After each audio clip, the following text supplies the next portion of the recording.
When it comes to solving true crime mysteries, investigators are often faced with the same obstacles, depending on what type of case that they're working on. CCTV security footage is checked, witnesses are interviewed if there are any, and the culprit is usually eventually tracked down to face the consequences of their actions. But there are many cases that aren't as open and shut. Sometimes there just isn't enough evidence to follow, and there's no choice but to let the case go cold. Often, when these cases are reviewed though, technological advancements make it possible to find new avenues to pursue, or witnesses who were afraid to come forward in the past supply investigators with new information that breaks the case wide open. When Steve Carter was 35 years old and living in Philadelphia, he had a lot of unanswered questions about his childhood. He knew that he had at some point been made a ward of the state and that he was living in an orphanage for 3 years. He also knew that he had been adopted from the orphanage when he was 4 years old by Pat and Steve Carter, a married couple from New Jersey. And despite having everything he needed as a child, he understandably had questions about his biological parents. He wondered what their names were, where they lived, and what the reason was for them to have abandoned him as they did. Since he had been thinking about having children of his own, these questions haunted him more than ever, and he was determined to find the answers that he was looking for. And so he took to the internet to see if he could find any information. It was during this time that he came across the case of a woman who was abducted shortly after birth. She was eventually able to find her biological parents, and Stephen was hoping that he could do the same, though he didn't know what that would mean for his future. While searching the internet, he decided to visit a website called missingkids.org, where photos and information on children that have gone missing are available to the public. And this is where his story started to take shape. He happened upon a photo of a small boy called Marks Panama Barnes, who went missing from Hawaii on the 21st of June, 1977. He read that the boy's mother, a woman named Charlotte Moriarty, had disappeared along with her son just 6 months after he was born.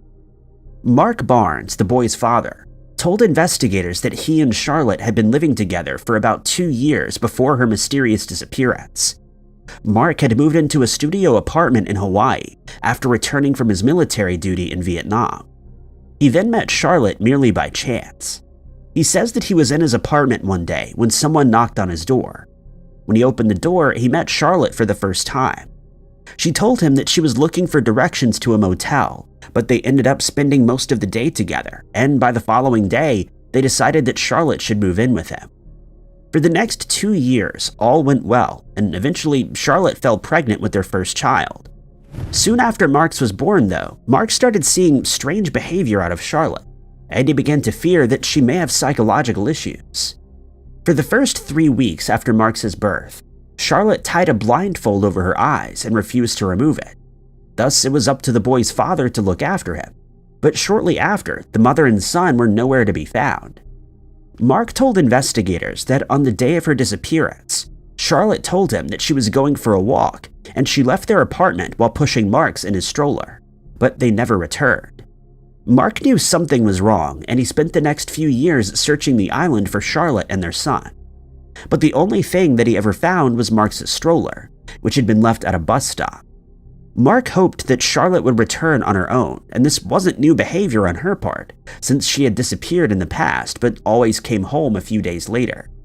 Thus, it took Mark 20 days to report them missing, and because of this delay, police suspected that he may have had a hand in their disappearances. His only theory was that Charlotte had decided to keep his son from him, though he didn't understand why she would want to do that. Acting on their suspicions, investigators detained Mark on 2 separate occasions, and he was asked to take a polygraph test. He also faced suspicion from Charlotte's family, who refused to believe that he was innocent, since they'd been told by a fortune teller that he was responsible not only for their disappearances, but also for ending their lives. However, this came to be a blessing in disguise, as Charlotte's family insisted that the Honolulu Police Department reopen the case of Charlotte's disappearance. This prompted investigators to work with the Center for Missing and Exploited Children in hopes that they could learn what became of Marks. During this process, an age progression picture was created, showing what Marks looked like as an adult. This happened during the time that Steve Carter was browsing the same website, and he was astonished when he happened upon a picture of Marks, only to realize that the man in the age progression picture was, in fact, him. After making this incredible find, Steve contacted the Honolulu Police Department and explained his situation to them. Investigators asked him to submit a DNA sample, which he did, and a few months later, the results came back, confirming that Steve was indeed the young boy who had gone missing. Steve learned that his mother, Charlotte, had left him at a stranger's house after giving them false names for herself and Marks, all while lying about his birth date. It isn't known why she opted to lie, since Steve would have been reunited with his father almost immediately, but instead he was taken into protective care. Charlotte was admitted to a psychiatric facility to receive the treatment that she so badly needed, but not too long after, she would disappear from there as well, and she's not been seen or heard from since. Steve has since made contact with his biological family and has laid to rest any fears that they may have had that Mark had anything to do with the case.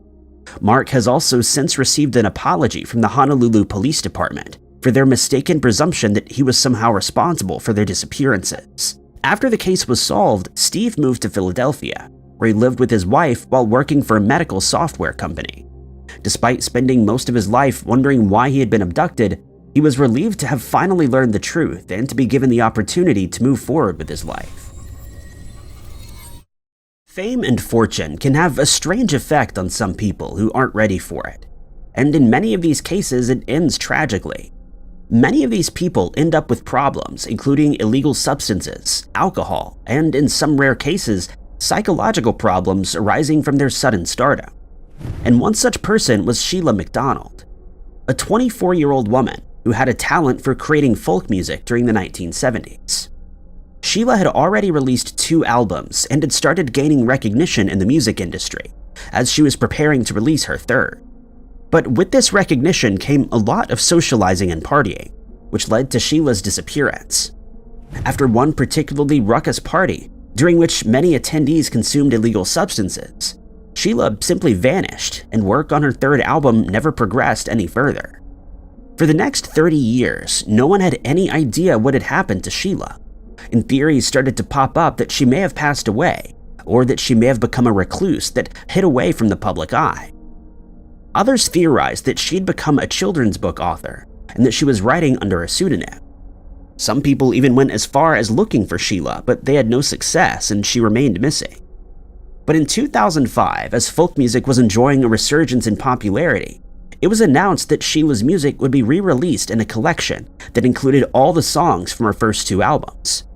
A journalist named Charles Donovan stumbled upon this news, and despite knowing nothing about Sheila's music, he decided to write about her for a newspaper known as The Independent. He bought her 2 albums and found the music to be mesmerizing. Wanting to learn as much about Sheila as he could before writing his piece, he started contacting people who knew her in the 70s, and found that most of her fellow musicians thought she had passed away, while others were quite insistent that she was alive and well, but they had no proof to support their theories one way or the other, and it was all mere speculation. Having gathered as much information as he could, Charles wrote the article, and it was published in The Independent as planned. This caught the attention of other publishers, including some in Scotland, and soon Sheila's story was being told all over the UK. And this is where the mystery takes a very unexpected plot twist. Sheila was reading one of these newspapers when she came across an article that she was shocked to learn was about her and the music that she had created, in what now, 30 years later, seemed like a different life. It would then come to light that Sheila hadn't mysteriously disappeared at all, but she had an experience while at that last party that would change her life forever. Sheila would reveal that she had taken an illegal substance for a short while, but before she knew it, 4 days had passed with no change, and she started to become seriously concerned for her own health and safety. The next thing she knew, she was being put on a flight, but she had no idea how she got there, or who had helped her catch the flight. Even more disconcerting, she had no idea where the plane was headed, but she must have managed to ask someone for help after explaining her situation, as she soon found herself back in her hometown of Glasgow in Scotland, where her parents were waiting for her at the airport, and understandably, they were none too pleased. Sheila stated that her parents were never too fond of the idea that she wanted to become a musician, and she imagined that they had always expected something like this to happen, but she was relieved to be in a safe environment at last. However, despite being in the comfort of her parents' house, Sheila's ordeal was far from over, as the hallucinations continued over the next few weeks. When she eventually began to feel better 18 months later, she realized that most of her possessions had been left behind in London. This included an address book containing all of her friends and fellow musicians' names and addresses, and so she had no way of contacting them. She quickly became reclusive, and her friends were left to wonder what had become of her. To make things worse, she quickly realized that the substance she had taken had long-term adverse effects, since she was unable to sing at all, and she started to make peace with the fact that her music career had come to an end. But things took a turn for the better when Sheila visited a bookshop in Glasgow, and she met a man named Gordon, the owner of the shop. The two hit it off, and soon they decided to be together. However, Sheila's parents didn't approve of the relationship since Gordon was much older than she was. Since this was the case, the couple decided to move to a different area to begin their lives together. But despite their efforts, the couple struggled financially, and soon they realized that they would not be able to keep up payments on their rent for much longer. They decided to buy a tent, which would be their short-term home, but weeks turned into months, and soon they were living in the woods in different parts of Scotland. It was during one of these days in the tent that Gordon found the article about Sheila. She was shocked to learn that none of her friends had any idea what had become of her, and even more shocked to learn about different theories that had begun to circulate about her.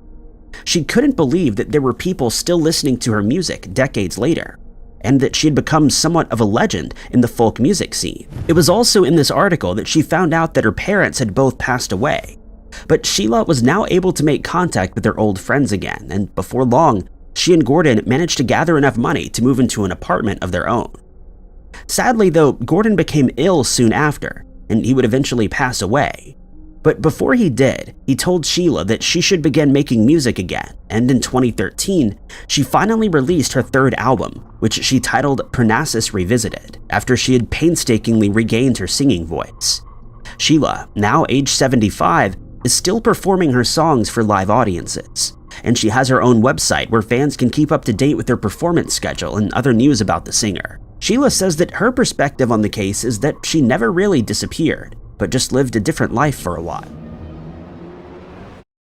On the 15th of July, 1987, Joy White gave birth to a beautiful baby girl named Carina, and shortly after, she and Carl Tyson, the baby's father, took her home to Harlem.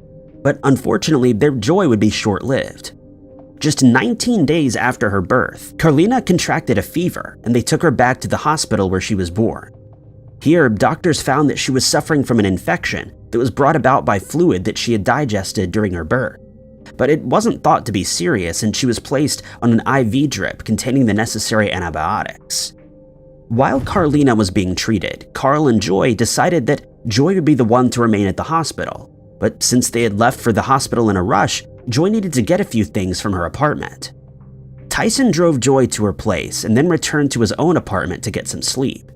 But before he could do so, he received a harrowing phone call.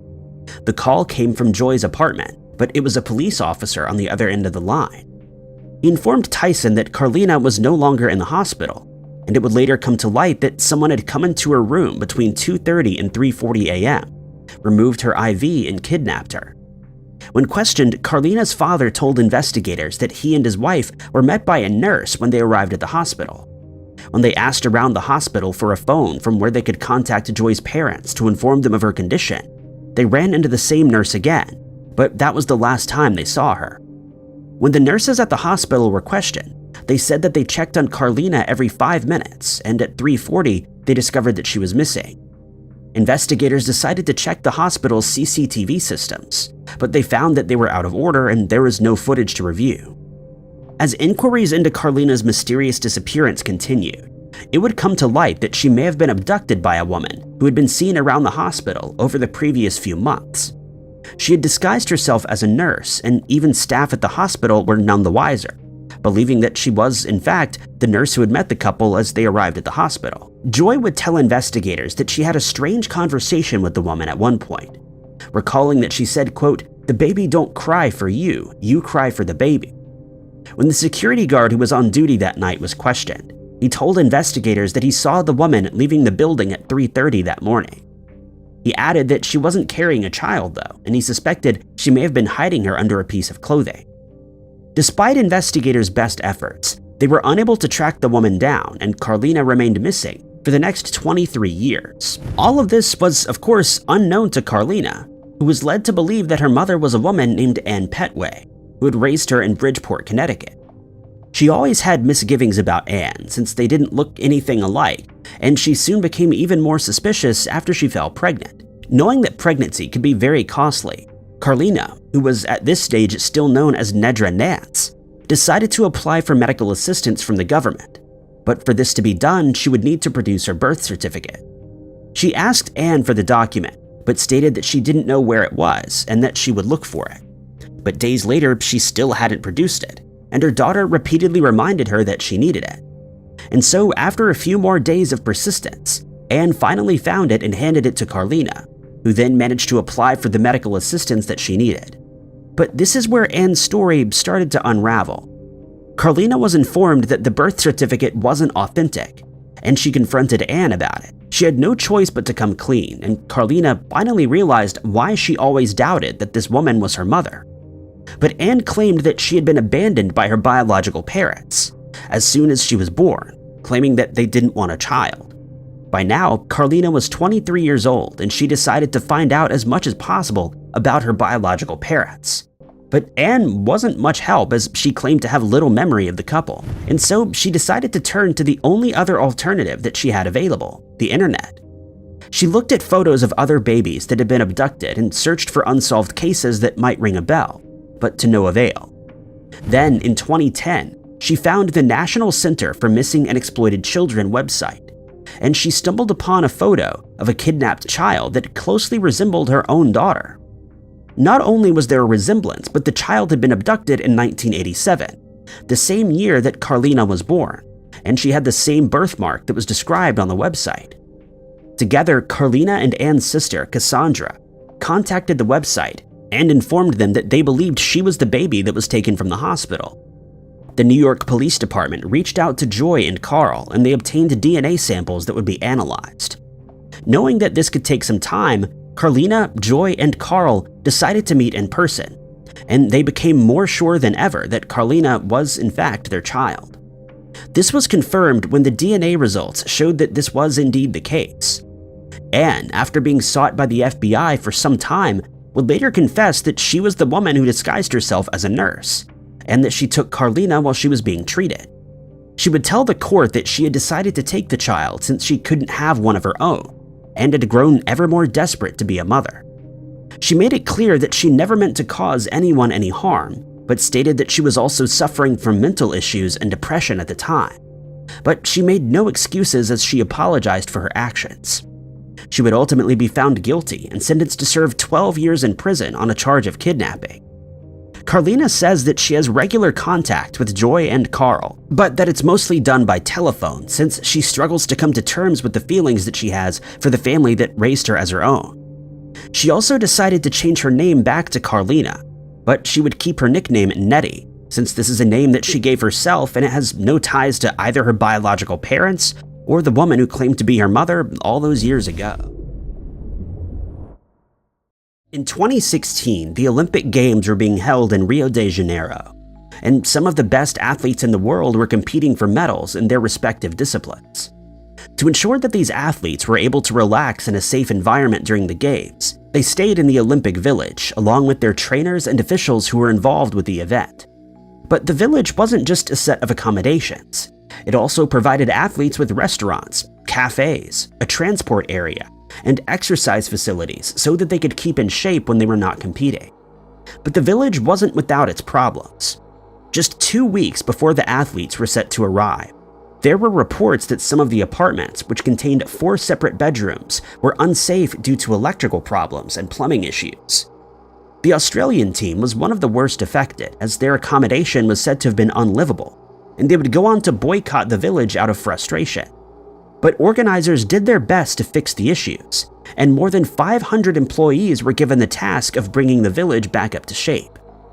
During each modern iteration of the Olympic Games, the Olympic Village has gained a reputation for being somewhat sordid, with some athletes not following the rules that are set out by organizers and their trainers. But it wasn't just the village that caused trouble at the Rio Olympics, since criminals in the city started taking advantage of the huge influx of tourists that flocked to the county to attend the games. There were reports of pickpockets stealing people's valuables, break-ins at hotels where tourists were staying, and in one incident, an official from Greece was robbed of close to $11,000 worth of electronics. In another, Portugal's Minister of Education had been out for a walk in one of the more affluent neighborhoods in Rio when he was assaulted shortly before 2 Australian officials were robbed by criminals wielding a sharpened blade. To make matters even worse for the Australian team, they were robbed of 3 laptops and several other personal items while they were out of their rooms during a fire evacuation that was performed at the village after a fire broke out in a dustbin in the village's parking lot. But one of the more memorable stories involving crime in the city concerns members of the United States swimming team. The 4 team members involved in this incident were Ryan Lochte, Jimmy Fegan, Jack Conger, and Gunnar Bentz, all of whom had finished their stints at the games since the swimming had come to an end. To celebrate, the 4 men headed into the city, and they stayed out all night at a club called Club France, deciding to return to the village at around 4 a.m. the next morning. They hailed a taxi and told the driver where they were going, but this is where this case takes an unexpected turn. During the next few hours of that morning, rumors began circulating that Lochte and his companions had been victims of a robbery while they were in the city. These reports were confirmed when USA Today and Fox Sports Australia conducted an interview with Lochte's mother, and she stated that the 4 men were shaken up after they'd been robbed of their wallets. Lochte would also confirm the incident later that day, stating that he and his fellow swimmers were on their way back to the village in the taxi when they were pulled over by men claiming to be police officers. He added that the robbers had police badges, but there were no lights flashing on their vehicle. They then produced firearms and told the 4 men to get out of the taxi and lay on the ground. However, Lochte stated that he refused, and he told the officers that they hadn't done anything wrong. But one of the robbers placed his weapon against Lochte's head and told him to get on the ground, which he then did. He said the robbers then took their wallets, but strangely, they didn't steal their cell phones or any documentation that they were carrying. Lochte would later post to Instagram, saying that the most important thing is that he and his companions were unharmed during the incident. But another plot twist was about to emerge when the 4 swimmers were questioned separately by Rio investigators, who were determined to get to the bottom of the case. Each of the swimmers had a different story, and investigators noticed that their accounts of the robbery were contradictory in some of the details, with Lochte and Fegan being unable to recall even the most trivial of details about the incident. To create even more doubt about their story, CCTV footage was found where the men could be seen returning to the Olympic Village at 6:56 a.m., more than 3 hours after they had left Club France. Considering that their taxi ride would have only taken around 35 minutes, further doubt about this ordeal began to creep in. Confronted with this evidence, Lochte decided to alter his version of accounts and then claimed that the taxi had stopped at a gas station while en route to the village. He stated that this is actually where the robbery took place, but he also added that the robber never actually pointed a firearm at his head. Then came another revelation from the Rio police.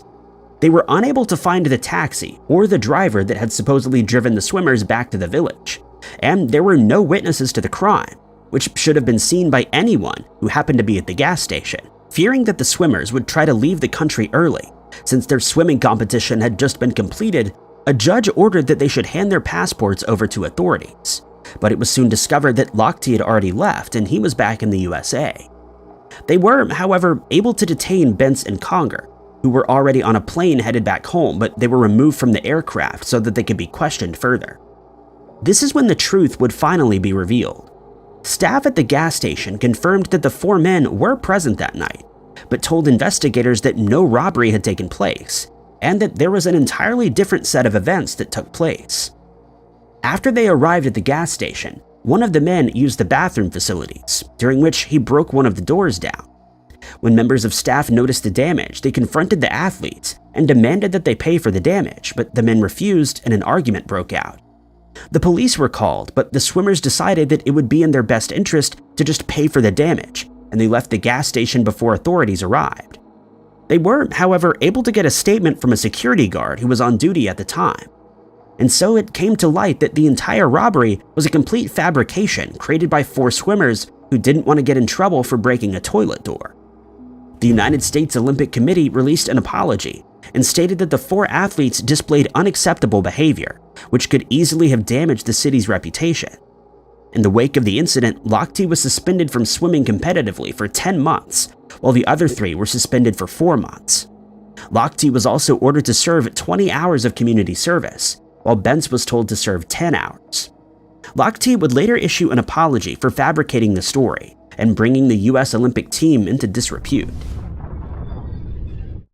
Whenever a kidnapping case hits the news, most people imagine that the crime was committed by a group of criminals who were looking for a quick payday, or maybe by a scorned ex-partner who holds a grudge against the victim. But that wasn't the case in March of 2015, when a 29-year-old physical therapist named Denise Huskins was reported as being the victim of a kidnapping in San Francisco, California. On the 22nd of March, Denise and her boyfriend, Aaron Quinn, who's also a physical therapist, decided to meet at Aaron's house as they were trying to figure out whether or not they still wanted to be together. Denise ordered a pizza and they spent most of the night discussing their relationship, deciding in the end that they would stay together and try to make things work. At around midnight, they decided to go to bed, but the next morning, Aaron contacted the police to inform them that Denise had been kidnapped from his house at around 3:30 a.m. In his statement to investigators, he said that he woke up early that morning after realizing that someone was in the house after hearing a man's voice saying, "Wake up, this is a robbery."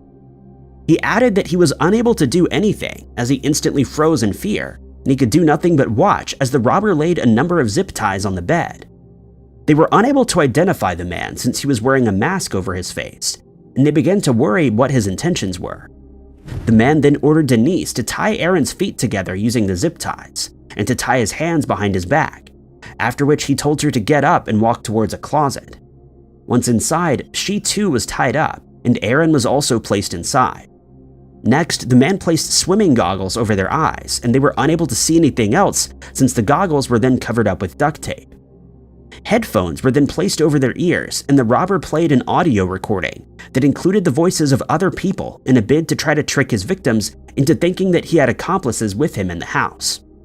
In the recording, a voice told the couple that they were about to be given a mixture of cough syrup and sedatives. If they refused to ingest it, they would then be given an injection, and so they complied and drank the mixture. Aaron became even more worried when he heard that he was being referred to by name in the recording, and when he realized that the robber must have known him from somewhere, and that the robbery had been planned in advance. But Aaron told investigators that this is where the incident took an unexpected turn. The robber suddenly stopped what he was doing and asked Aaron if his ex-fiancée and Denise look alike, and he confirmed that they both have blonde hair. The robber responded by saying, "We've got the wrong intel." Aaron told investigators that he realized the robber had made a mistake and was sure that this would be the end of their ordeal, but instead, things got worse. The man told him that he would be abducting Denise and keeping her for 2 days while Aaron would be given a series of tasks to perform. He claimed that the robber then took him downstairs and measured out an area on the floor with duct tape. Aaron was told to stay on the couch and not leave the area that had been taped. He was told that he would be under surveillance from a camera that had been placed in the room. Next, the robber said that he would be in touch with Aaron via email and text message. He was also ordered to contact his boss to say that he wouldn't be reporting for duty that day, and to do the same for Denise, but to tell her boss that she wouldn't be at work for the next 7 days due to a family emergency.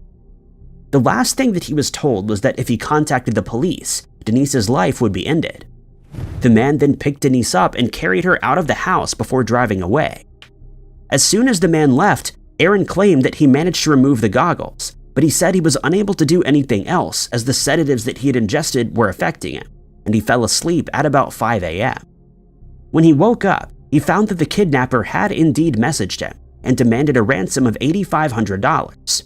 He messaged back but received no response, and so he called his brother, who worked for the FBI, and his brother then told him to contact the police, which he did. Police were immediately suspicious of Aaron's story, since they thought him to be under the influence of an illegal substance. But when they saw the beer bottles and pizza box in the lounge, they assumed that Aaron had been partying and that he was responsible for Denise's disappearance.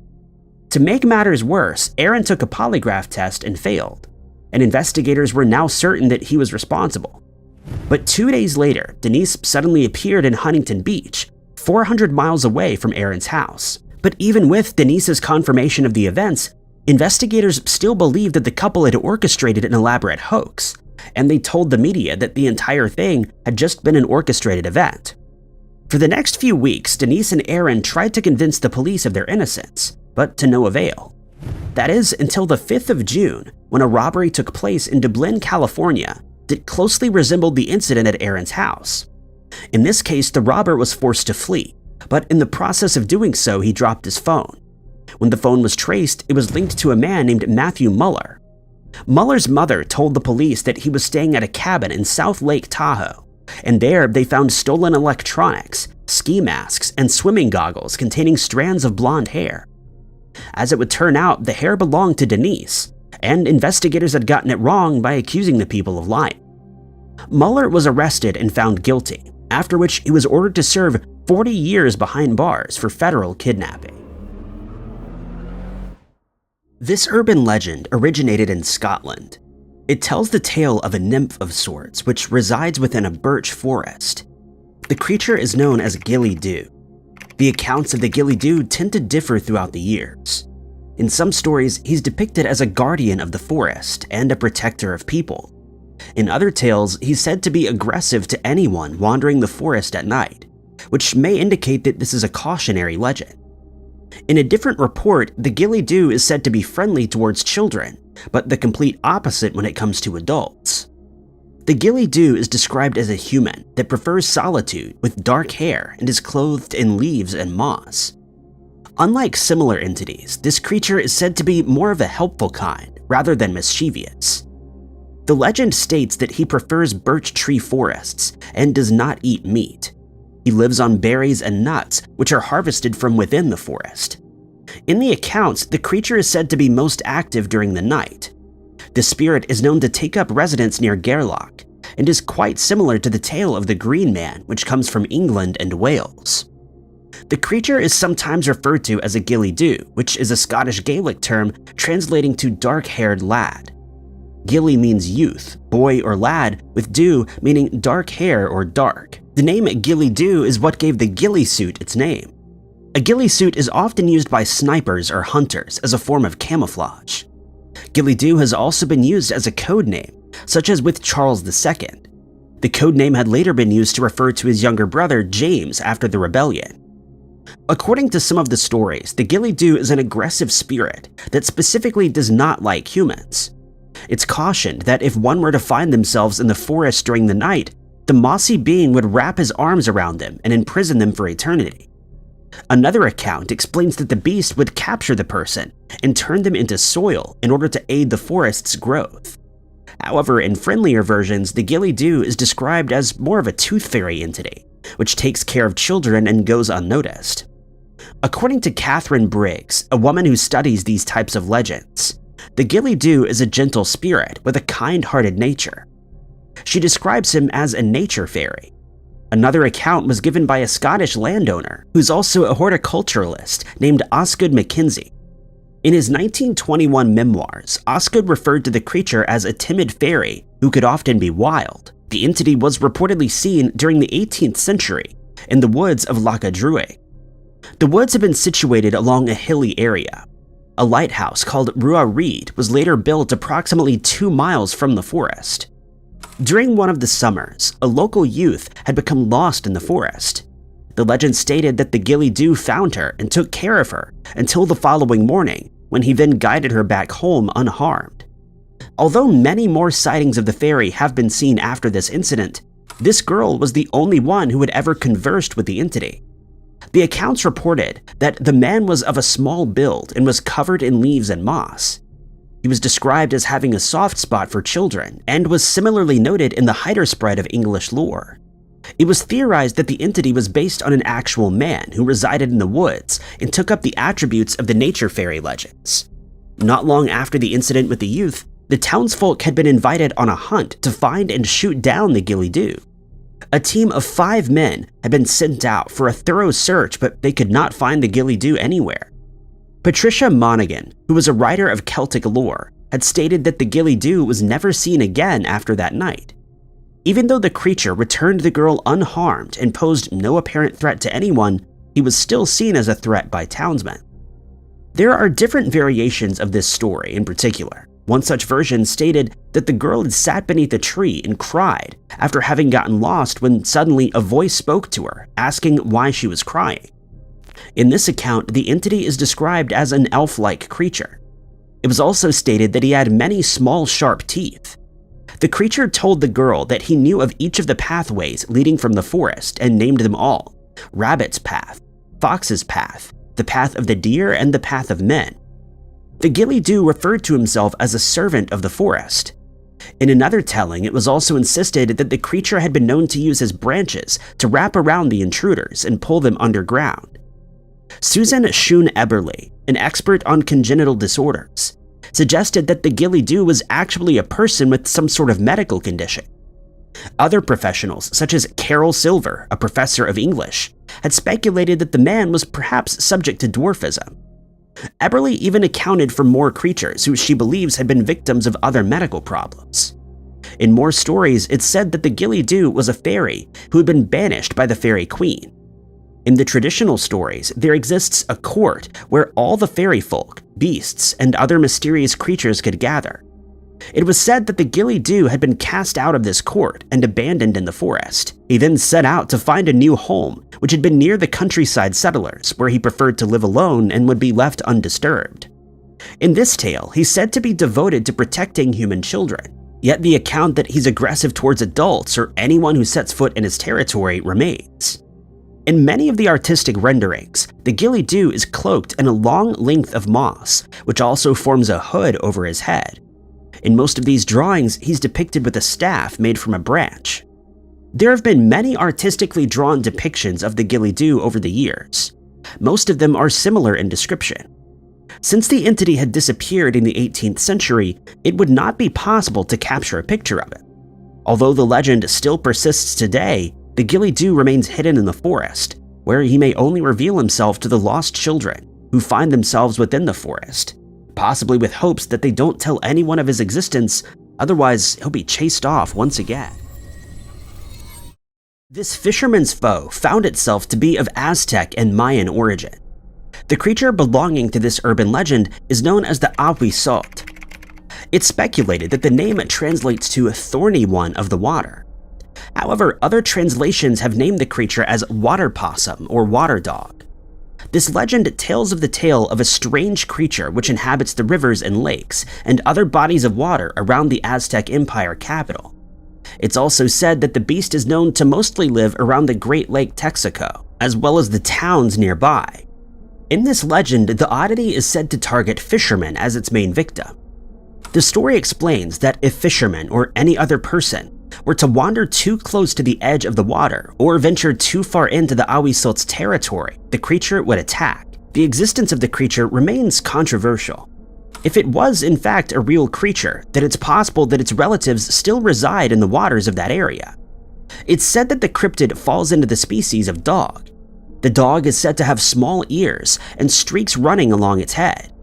It's equipped with waterproof fur which resembles spikes. The most concerning part of this strange animal is its tail. The tail is lengthy, and right at the end of it there protrudes a human head. This is what the animal used to grab and drag its victims below the surface of the water. Similar creatures are known to both the Hopi and the Shasta tribes. Scientists have even confirmed the existence of the creature and explained that the Ahuizotl may have been some type of otter or its relative, the ferret. The creature was later compared to a beaver due to its dexterity. But the vegetarian, flat teeth, and lack of a coiled tail did not align with the description of the beast. One of the story's accounts stated that the conquistador, Hernan Cortez, had reported an attack on one of his men to the king of Castile. Cortez had told him that it had been an Ahuizotl that dragged the man underwater. The legend has differed throughout the retellings. Initial stories said that the animal would only attack once an intruder had entered its territory. But according to a more in-depth story, the creature is said to lure its victims into the water by making the sounds of a frightened child or a screaming woman. The passerby would hear this commotion and rush into the water in an attempt to save the apparent helpless victim. Upon entering the water, the Ahuizotl would grab the victim and pull them underwater. According to another legend, the Ahuizotl was actually said to be a guardian. His duty was to guard the lakes and rivers and prevent people from fishing in them. In this account, the beast is said to be a rather large, monstrous being, which has a closer resemblance to a coyote. Its feet are said to look like the hands of a monkey. The only consistent detail is the hand. Another legendary animal was known to the Aztecs. This was the Tlacuache. It was said to be a nocturnal animal and exhibited a shy nature. It's believed that this creature contributed to the legend of the Ahuizotl. An investigator named Alfredo Lopez had come across a Tlacuache of aquatic nature in the state of Chiapas. This animal, however, did not entirely fit the description that they'd been looking for. This cryptid is featured in the Florentine Codex. The entirety of the manuscript was the result of thorough research into the Aztecs, which includes society, religion, and culture. In Book 11 of this research, the Ahuizotl is presented. The book describes the creature as having black, smooth, and slippery skin. In this account, the beast is said to have a specific taste for certain parts of its victims' bodies. Tales of the creature began to surface, stating that it had been known to sink boats intentionally. The legend explains that the fishermen would attempt to soothe the beast by offering a portion of the fish that they had caught, but this hardly proved successful. In the Florentine Codex, it's also documented that a woman had successfully captured one of these creatures in a pot and brought it to the elders of the community. The elders had made her release the beast on the account that it was believed to be a sacred being. The Ahuizotl was then released, even though it's reported that the animal was greatly feared. Additionally, there was an Aztec ruler named Ahuizotl. He's said to have been a successful military leader. He had taken this strange creature as a mascot. The ruler Ahuizotl is said to have seen the expansion of the Aztec Empire as well as its consolidation. It was also said that this creature had been a friend of the rain gods in the Aztec religion. Another story of the Ahuizotl explained that the creature had been sent to Earth by the Aztec god Tlaloc and his wife, with the purpose of collecting the souls of humans that the gods favored. The ones who were chosen by the gods had been of good nature and lived a kind life, and because of this, they were rewarded with eternal life. In the religion involving the god Tlaloc, it was said that those who were the victim of the Ahuizotl would be destined for paradise in Tlalocan. Once the victim had surfaced from the water, only an Aztec priest was allowed to touch the body, as it was said to be too precious for anyone else to touch. The movement of the bodies were only allowed to be completed by priests of the Tlaloc. In an attempt to find the creature among other central Mexican fauna, researchers compared the animal to other water-dwelling quadrupeds. It's believed the beast had actually been the Mesoamerican dog. Some even thought it may have been a xolotl. In the National Anthropology Museum in Mexico, there lives a statue which resembles the native xolotl dog. It's believed that the hound traveled to the underworld with him. The xolotl statue that sits in the museum is actually the statue of an Ahuizotl. The strange legend of the Ahuizotl is one of many belonging to the Aztec religion and is certainly one of the more scary ones. While some believe in the legend of the Ahuizotl, others think that the creature has been a myth, yet some of its relatives still wander the waters. This creepy legend is native to the Kyushu Island in Japan. The tale makes up part of Japan's yokai and is also one of aquatic nature. This is the legend of the Norona. The Norona was a Japanese monster which is said to inhabit bodies of water. She was mostly seen on the coasts of rocky beaches or on the banks of rivers. The Iso-ona is also closely related to the Norona. However, they exhibit different features and characteristics, but both are known to reside on rocky beaches. Norona can be directly translated to wet woman. She also has an alternative name, which is Nore-yomeho. The name comes from the fact that they always appear to be dripping wet. Norona is said to be a serpentine woman with vampire characteristics. More than one of them are known to haunt the different water sources. They're often referred to as vampire sea serpents. Although it's said that these creatures mostly inhabit the Kyushu island, there are also reports that they travel to the far north of the Niigata prefecture region, as well as far east to the Fukushima prefecture. There exist two different versions in relation to the appearance of the cryptid. One account says that the Norona has arms that resemble human arms, and it's equipped with the head of a woman. The rest of the body is serpent-like. On the other account, it's said that the entirety of the creature is serpentine, with no arms, but also has a human woman's head.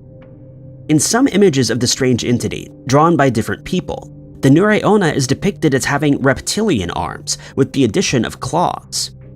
Even though the two variations differ, they still stick to the same characteristic behavior. Both are said to have a hideous face and exhibit a forked tongue much like a snake. Their hair is long and black and wet, which always sticks to their bodies. The Norona is known to be much stronger than any human, but prefers to use trickery to lure in its prey. Her prey was humans, of course. The creature has been known to have shape-shifting abilities, and it turns itself into a distressed woman. In her arms, it appears that there's a child wrapped in cloth. Her cries are heard by fishermen, sailors, and other passers-by. When her victim approaches in an attempt to save her, she'll ask them to hold her child so that she can take a rest. When the victim takes the baby, he'll soon realize that it's not a baby at all. When they attempt to discard the bundle, it becomes as heavy as a boulder, holding the victim in place. Then the Norona is able to attack her meal without escaping. The legend also states that the creature's tail has an incredible amount of strength, which she uses to break anything in her way, including rocks and trees.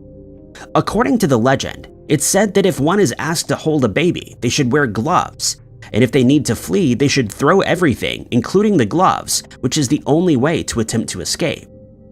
In some tales of the Norona, it's said that the creature makes people hug the baby, and the baby acts as a symbol of chaotic and impure nature.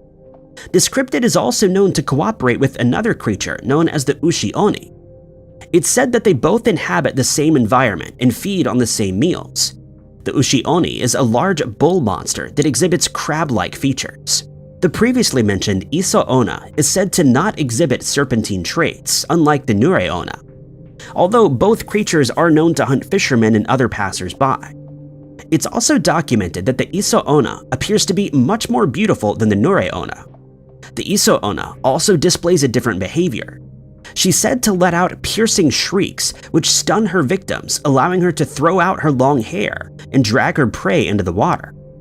In another account of the story of the Norona, it's stated that she's simply trying to wash her hair in the sea and wishes to be alone, and when disturbed, she becomes ferocious. In different Edo period literary productions, such as the Hyakai Zuma, the entity is shown as a woman with a snake body. Such publications make it seem as though the creature was a famous yokai during that period. However, there have been no stories about the Norona in any classical literary publications. According to a Showa period researcher known as Morihiko Fujisawa, who is a folklorist, documented a story which is dated to the year 1819 during the Edo period. The story explains that on the border of the Ichigo province and Aizu was a riverside. A few young men had taken several boats on their journey to collect some wood. However, one of the boats had been carried away with its people still aboard.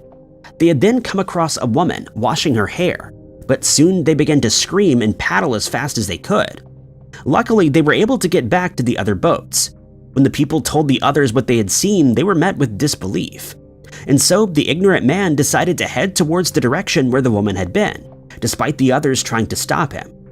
In this account, it was stated that the Norona has a tail length of 327 meters, and once her victim is found, there would be no possible escape. According to the story, the man never returned. More stories and descriptions had also been noted in essays, such as Tohoku Kaiden no Tabi, which was written by Norio Yamada, and an encyclopedia of Japanese cryptids, which had been written by a Japanese professor named Yoshiko Sasama.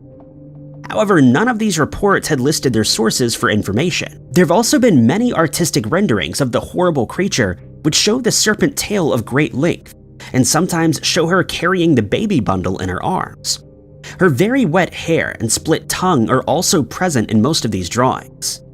It's unclear when the accounts and reports of the Norona first started to appear, or if what the witnesses had encountered was another type of strange animal, or if it really had been a serpent vampire species, which haunted the Japanese islands.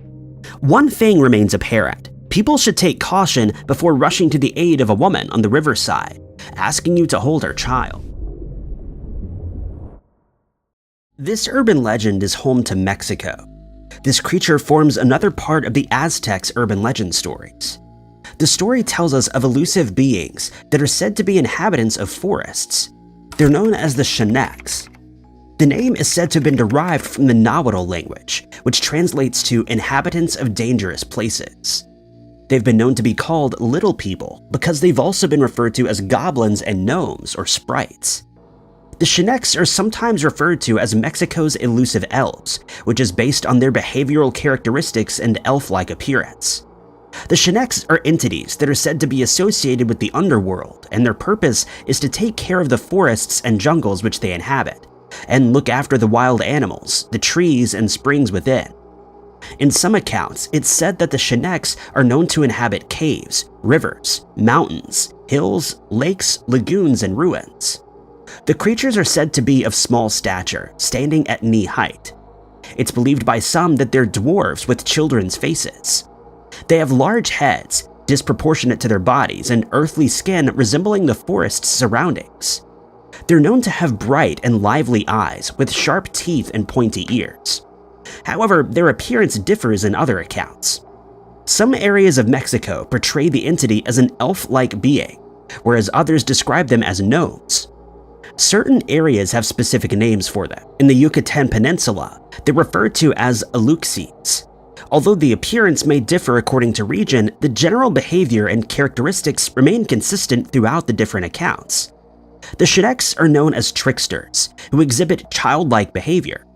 This legend explains that the entities hide away the belongings from people they encounter, and have been known to direct them off-path, causing them to become lost in the forests, and sometimes disappear entirely. The tricksters pull silly pranks on passers-by, where they throw stones or break things. In some cases, the Sheneks have been known to misshape the hammocks of campers, as well as take things from them. It's also said that these creatures are known to provoke disease and other ailments, which includes the loss of the soul. There exist two different kinds of Sheneks. One kind is said to be the evil trickster, but the other is said to harbor good qualities and reward those who encounter it with riches. In the area of Tuxtla, the Sheneks are under the influence of Sheneko, who is the god of earth and water. The legend of the Sheneks is an important aspect of Mexican culture. Although they are tricksters, they're respected as guardians of nature because they protect the animals and forests and sacred places of Mexico. The mischievous trickery displayed by these creatures is said to be directed at those who disrespect nature. They're also known to shapeshift and make themselves invisible to the human eye. The legend of the Sheneks is deeply rooted in Aztec beliefs. In their beliefs, the Aztecs thought that nature played an important role, and it also formed the basis of many other elements, inclusive of their legends and mythologies. As for their shape-shifting abilities, the Sheneks are said to turn themselves into animals and also imitate the voices of people, which are useful in their tricks played on travelers. The Sheneks are known to have a strange relationship with people. Although they're said to be tricksters, they're generally not harmful and don't intend to cause serious injury. They've helped lost travelers back on the correct path, especially those who have exhibited respect for nature and the animals. This accounts for their tricks of leading some people off the path and making them disappear. Those people may have been disrespectful to nature by squashing plants or bringing harm to an animal, in which case the Sheneks would become extremely upset. So the key to a healthy relationship with the Sheneks is to simply respect nature. One tale of the Sheneks tells us of a traveler who had become lost in the forest.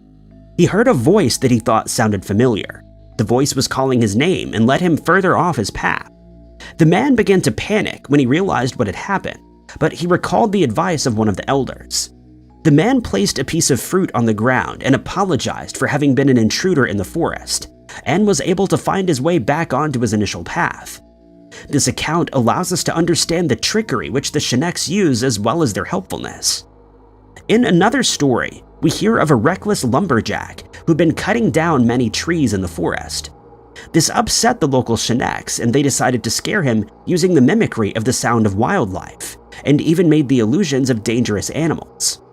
The lumberjack promised to only take what he needed and would replant more trees in place of the ones that he cut down.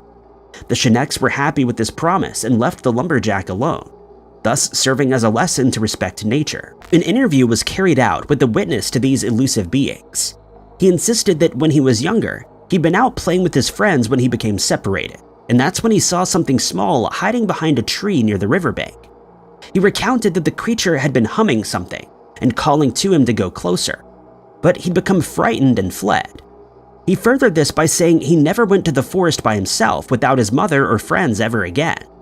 These elusive elf creatures do not exist on their own. It's said that they're known to work with the Tlalocs, which are the helpers of the god of rain Tlaloc. These beings aided the Sheneks by ensuring that enough rainfall had watered the forests and jungles. According to Mexican legend, the Sheneks are not just the entities of the physical world, but are also known to be inhabitants of the spirit world. It was said that these creatures are a bridge between both of the realms. These creatures inhabit the natural world but also interact with spiritual entities and the spirit world by delivering messages between the two realms, or helping the gods by assisting them in their duties of nature. Along with this legend, there's also a role which the Sheneks play in assisting souls in transitioning to the spirit world and guiding them to the afterlife. The locals had come up with a plan to evade the tricks of the Sheneks. It was said that one should wear their shirt inside out. This would cause confusion for the Sheneks and should deter them. This would create the inability to capture or trick their prey. This legend serves as a cautionary tale, warning all humans to respect nature and the animals, or risk being tricked by the elusive elves or vanishing forever. This urban legend tells the story of the Cursed Amethyst, which is also known as the Delhi Purple Sapphire. It had initially been misidentified as a sapphire during the 19th century. This item has been hidden in the depths of the London Natural History Museum for about 3 centuries. That was up until a curator named Peter Tandy had taken the gem out of its enclosed box. Inside the box, he also uncovered a note which explained the tale that awarded the stone the descriptive name Cursed. Following the end of the 1857 Indian Rebellion, the British Army wanted to send the future recruits a warning message. They did this by looting many shrines and palaces and sacred temples. They even stole from sacred chambers, taking many valuable ancient Indian treasures. One such sacred temple had been the Temple of Indra, which was in Kanpur. The temple had been dedicated to the Hindu god of war and thunderstorms, Indra, who was said to ride a white elephant and also carried a lightning bolt. It was during this ransacking that Bengal Cavalry Colonel W. Ferris came across the purple sapphire, which was actually in fact an amethyst. The colonel thought that this stone would bring him and his family wealth and riches, but this was certainly not the case. In fact, it had been quite the opposite. Upon his return to England, the colonel found himself in financial strain and struggles. This was furthered by his family being afflicted with many different serious ailments and illnesses. This misfortune had been carried on to the inheritors of the amethyst, which had been Ferris's son. However, his son quickly passed it on to one of his friends, and his friend then met his unfortunate demise. After this, many strange and unfortunate events met those who harbored the cursed amethyst stone. In the year of 1890, Ferris's son then passed the stone to Edward Heron Allen. He was a British polymath, a writer, and a scientist, and pursued the language of Arabic literature. According to legend, Heron Allen had given the cursed stone to a singer that he was acquainted with, and suddenly her beautiful voice was gone and she never sang again. This only affirmed Heron Allen's suspicions that the stone actually was cursed and harbored devilish energy, and so he tossed the stone into the London Regent Canal. According to legend, about 3 months later, the stone had been rediscovered by a river dredger. It was later given back to Heron Allen again. The Natural History Museum stated that Heron Allen said that the amethyst had been cursed. The story goes that Heron Allen tried to subdue the stone's power by binding it in silver, which was made to look like a 2-headed snake, along with 2 amethyst scarab beetles. He went even further than this by inscribing the 12 zodiac symbols on the silver and then locked it away in his vault at the bank. Furthermore, it had been placed in 7 boxes inside the vault. 3 years before Heron Allen passed away in 1943, he left instructions stating that his daughter should retrieve the box with the stone inside and give it to the Natural History Museum. And this is where the statement came that the amethyst was cursed. A note had been placed inside the box, which thoroughly explained the amethyst's creepy history, which led up to this point. The note went as follows, saying, quote, "Whoever shall then open it shall first read out this warning, and then do as he pleases with the jewel. My advice to them is to cast it into the sea." In 2007, the amethyst had finally been displayed in the Natural History Museum. A museum curator known as Richard Savan stated that his wife and himself had been transporting the stone from a symposium when they found themselves driving into an incredible storm where lightning flashed on both sides of the car that they'd been traveling in. According to Savan, his wife had screamed at him to throw the stone away and that he should never have brought it into the car. What's even more disturbing is that after this account, the curator would become incredibly sick whenever he needed to attend a business meeting. The stone is featured alongside others, such as the Martian meteorite and a Medusa emerald. The legend also states that after Heron Allen had bound the stone, it seemed to have calmed down, except the ghost of a Hindu yogi was said to haunt Heron Allen, as it desperately tried to find the stolen amethyst. The purple Delhi sapphire is an oval amethyst stone which measures 3.5 by 2.5 centimeters. Although most of the urban legend has been rumored by Heron Allen, it's still widely believed that this gem is cursed and will remain as such until it's returned to its rightful place in the Indian temple. Some speculate that the story of the amethyst had been conjured up by Heron Allen, as he was known to be a writer. However, others who have handled the stone believe otherwise, such as Richard Savan and his wife, and even the friend who was a singer that mysteriously lost her voice after being given the crystal. This urban legend could possibly be viewed as a cautionary tale. Don't remove valuable stones from ancient temples, or a curse may be bestowed upon the thief or anyone who handles it. Trego County, Kansas is a small rural community with a population of around 2,000. Most residents in Trego in the 1990s went about their business and believed that horrific crimes only affected the bigger towns and cities. On February 19, 1995, the illusion of peace and safety would be shattered by a chance discovery. Since February of '95, the residents of Trego County and law enforcement have been desperately trying to unravel the mystery of the Trego County John Doe. On February 19th, a woman was walking in rural Trego County, close to the town of Ogalla, when she saw something in a pond just up ahead. She recoiled in horror as she neared the pond and focused her eyes. There in the mud lay a human skull. The woman ran to the nearest home and summoned the Trego County Sheriff's Office to the scene. The area was marked as a crime scene, and crime scene investigators set about searching the site. As they dug through the mud and brush, they found more bones. They also found pieces of clothes in the meadow around the pond and surmised that they belonged to the deceased. In their report, the Trego County Coroner's Office noted that the bones belonged to a 35 to 55-year-old white man with brown hair, 5'10" to 6'1", and 180 pounds with a muscular build. The report also noted that the man had undergone extensive dental work, which was of high quality. A black nylon back brace was found with the deceased, and paired with his probable muscular physique, investigators theorized he may have worked in a job that required heavy lifting, such as a laborer or construction. According to the DNA Doe Project, bib overalls, a red felt coat, a plaid shirt, and one hiking boot were found close to the deceased. Due to the state of the remains, the coroner could not determine how this man met his end, commenting that he may have been deceased from October to December of '94. Several appeals to the public were made, but nobody came forward to identify him. He was buried and given the moniker the Trego County John Doe. In October of 2022, his case was taken on by the DNA Doe Project, which is currently performing DNA testing. The DNA Doe Project hopes to use public genealogy databases, such as 23andMe and Ancestry, to create a family tree and identify the John Doe. Anyone with information is asked to contact Brian Carroll of the Kansas Bureau of Investigation at 620-792-4353. By 1991, Soo Ya Kim and Soo Young Kim were gearing up to celebrate their 10th wedding anniversary. In 1981, the two wed in their native South Korea before immigrating to the US.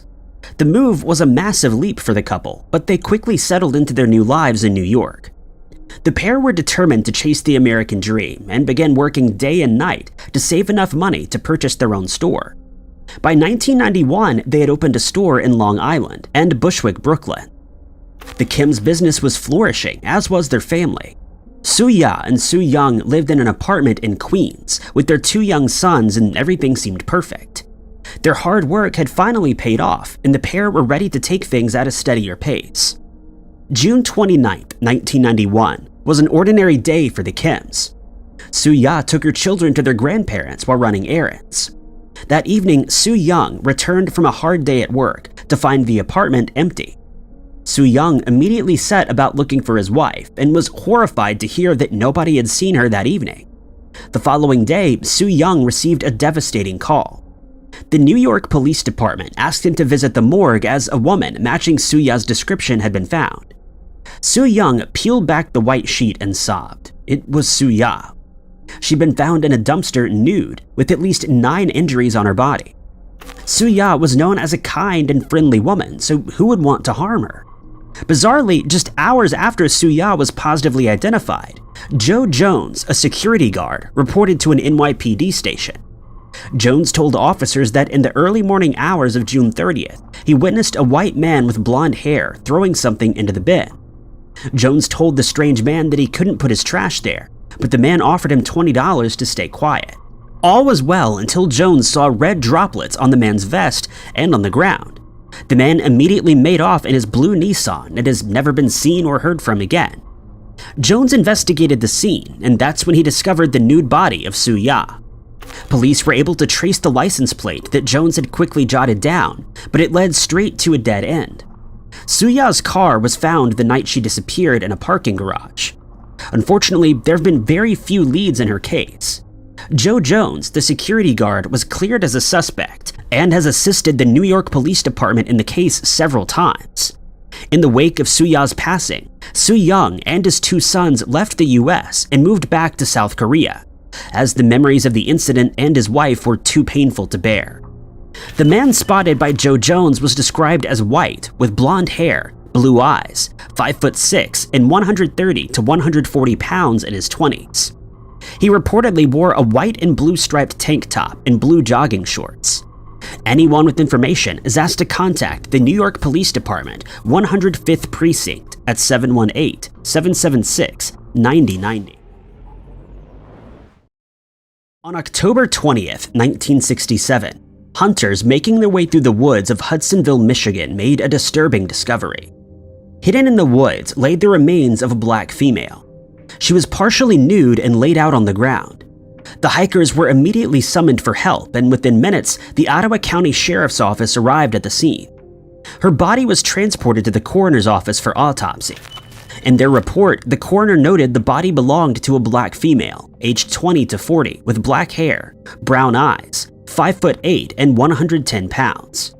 She was nude from the waist up, wearing yellow gold ankle-length denim pants, pink Bermuda shorts, and men's light blue socks with dark blue and red diamond patterns on one foot, and the other barefoot.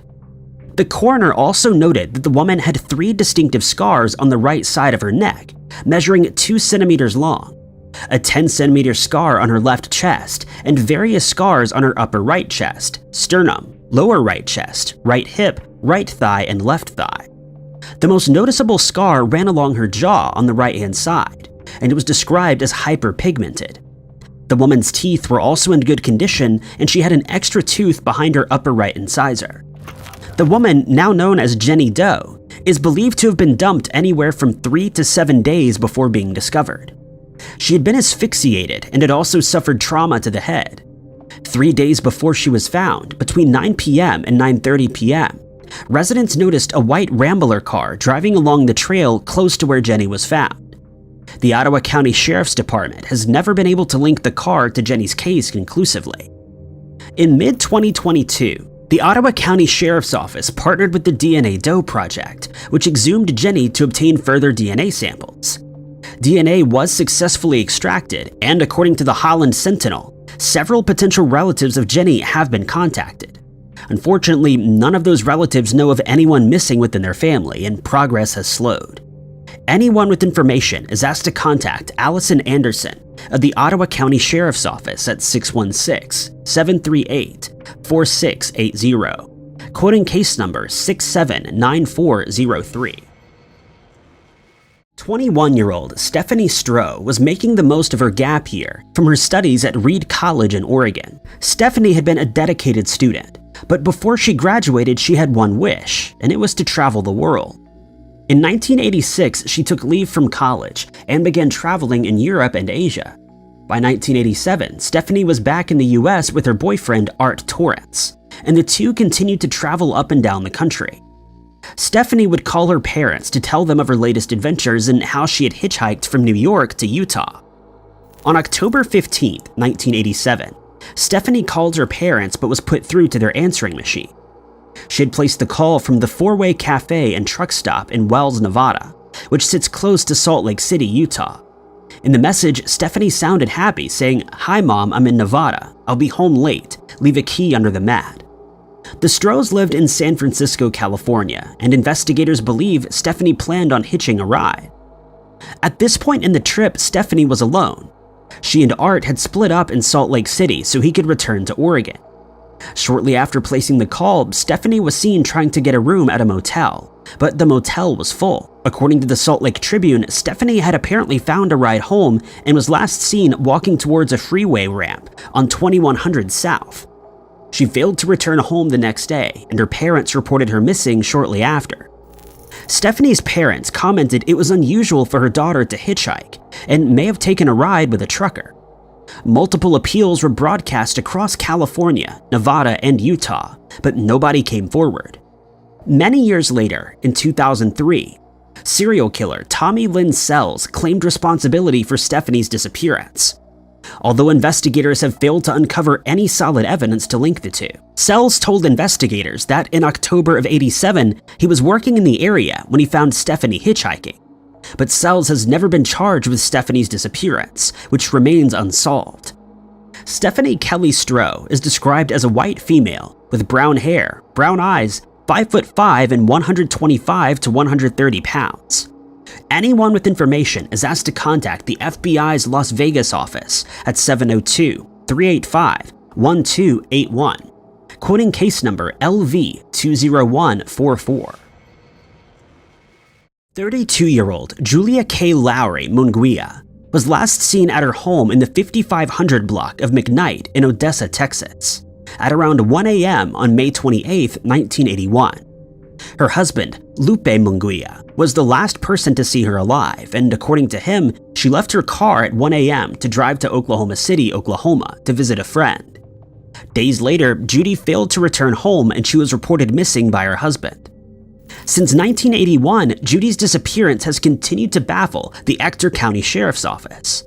The friend, who Judy was supposed to be visiting, told investigators Judy never arrived at her apartment, nor knew Judy was coming to see her. There were very few leads in Judy's case, and investigators didn't get their first break until November of 1981, 6 months after Judy had disappeared. Her gray 1977 Lincoln Continental was abandoned in the Will Rogers World Airport car park in Oklahoma City. Reports showed the car had been parked there since at least June 7th of 1981. There's no record of Judy boarding any flights at Will Rogers World Airport, and the 2 pieces of luggage she had taken with her were missing from the car. There was one thing left behind in the car though: 5 spent cartridges. No other signs or clues were uncovered, and Judy's case ran cold. Lupe Munguia stuck to his story, and investigators have never been able to prove his involvement. Judy likely met with foul play, and her family does not believe that she would leave her son or family behind. She's described as a white female with black hair, hazel eyes, 5'3" to 5'6", and 128 to 160 pounds. Anyone with information is asked to contact David Bright of the Texas Missing Persons Clearinghouse at 800-346-3243, quoting case number M0104001. Around the world, there are few places that are known to have experienced so much horror, over such an extended period of time as Musham Castle, also called the Witch's Castle. Musham is believed to be haunted by both residual and intelligent ghosts. Given its history, that's of little surprise. Musham is located in Austria. It looks like it was pulled out of a fantasy novel and sits on a spur that juts out from the tree-lined Austrian hills. On 3 sides of the castle, there's nothing but a steep cliff that drops away from the castle's height of 1,079 meters. The location would be perfect for a defensive position, which may have been why the Romans decided to build a fortress there in ancient times. After the fall of the Western Roman Empire, the fortress was abandoned. In the 12th century, work began on the current Musham Castle, to be built on the foundations of the Roman fortress.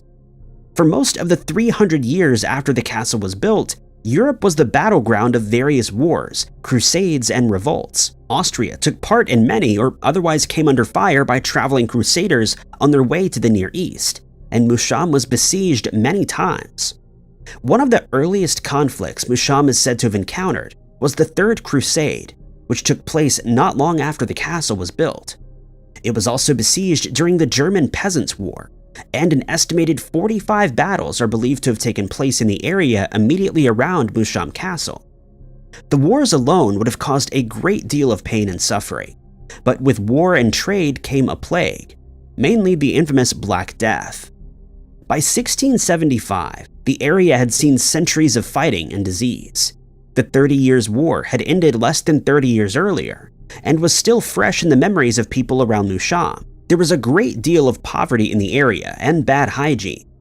Even at that point in history, there was a clear connection between being unclean and catching diseases. It was an atmosphere ready for tragedy when a woman named Barbara was accused of theft and witchcraft. Authorities used violence to force a confession from Barbara, and she claimed that her 20-year-old son, Paul, had made a pact with the devil and practiced black magic. Her husband confirmed the confession, and the hunt for Jacob, or the witch jackal, began. This wasn't the first witch hunt in Austrian history. Austria had been dealing with witches since at least the 1400s. It was in the 1600s that the witch hunts were at their height. As an administrative center of the region, Musham was the site of many, but those related to witch jackal became the most famous, and the most horrific. Jacob wasn't caught. A few years after his mother's confession, the government learned he had passed away. But not long after, a beggar was arrested on suspicion of being a witch, and claimed he'd been with Jacob just 3 weeks earlier. Soon, there were rumors that the witch jackal had been teaching beggars in the area, and they were all part of his gang. More than 100 were arrested over a 15-year period, and with each new arrest, the legend of Jackal grew. He could turn invisible and summon rats that would destroy the crops of farmers. Jackal and his gang were blamed for poor weather that had led to failed harvests. By the end of the trials, authorities didn't even want to catch Jackal, as they didn't want to meet him face to face. Once arrested, few of the accused witches would be able to prove their innocence. They were mostly the poor and homeless, people who were already feared as vectors for diseases. Those who had nobody to defend them were targeted.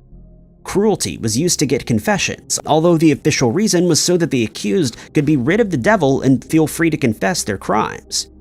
Not confessing was also seen as proof of witchcraft, as nobody could be able to suffer so horribly without doing what was needed to stop it.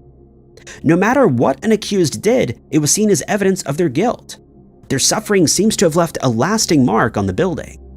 By the end of the trials, 139 people had lost their lives, 113 of which were male.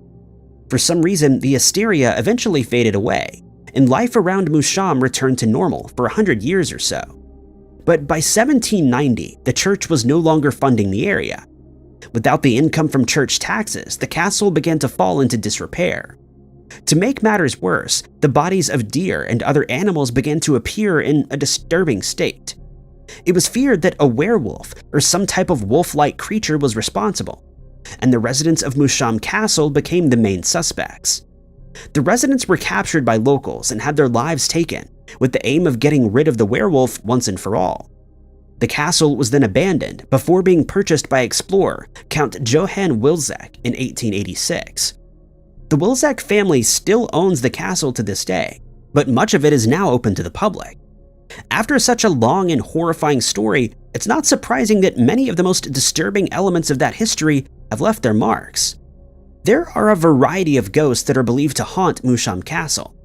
Some claim that the sounds of screams of the accused witches can still be heard.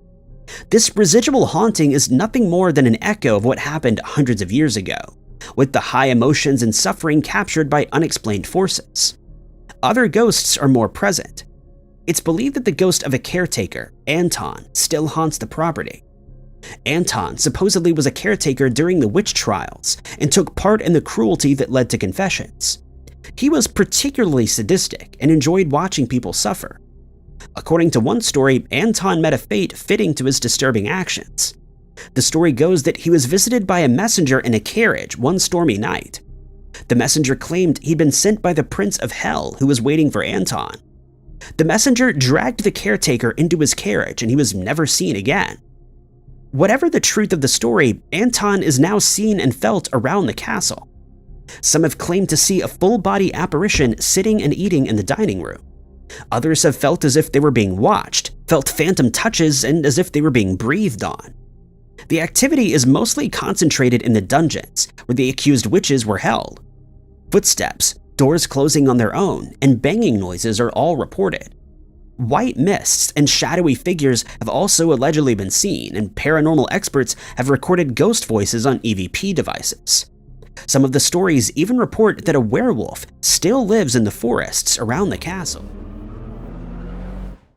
Birmingham, Alabama, is a city that was founded on making and refining iron.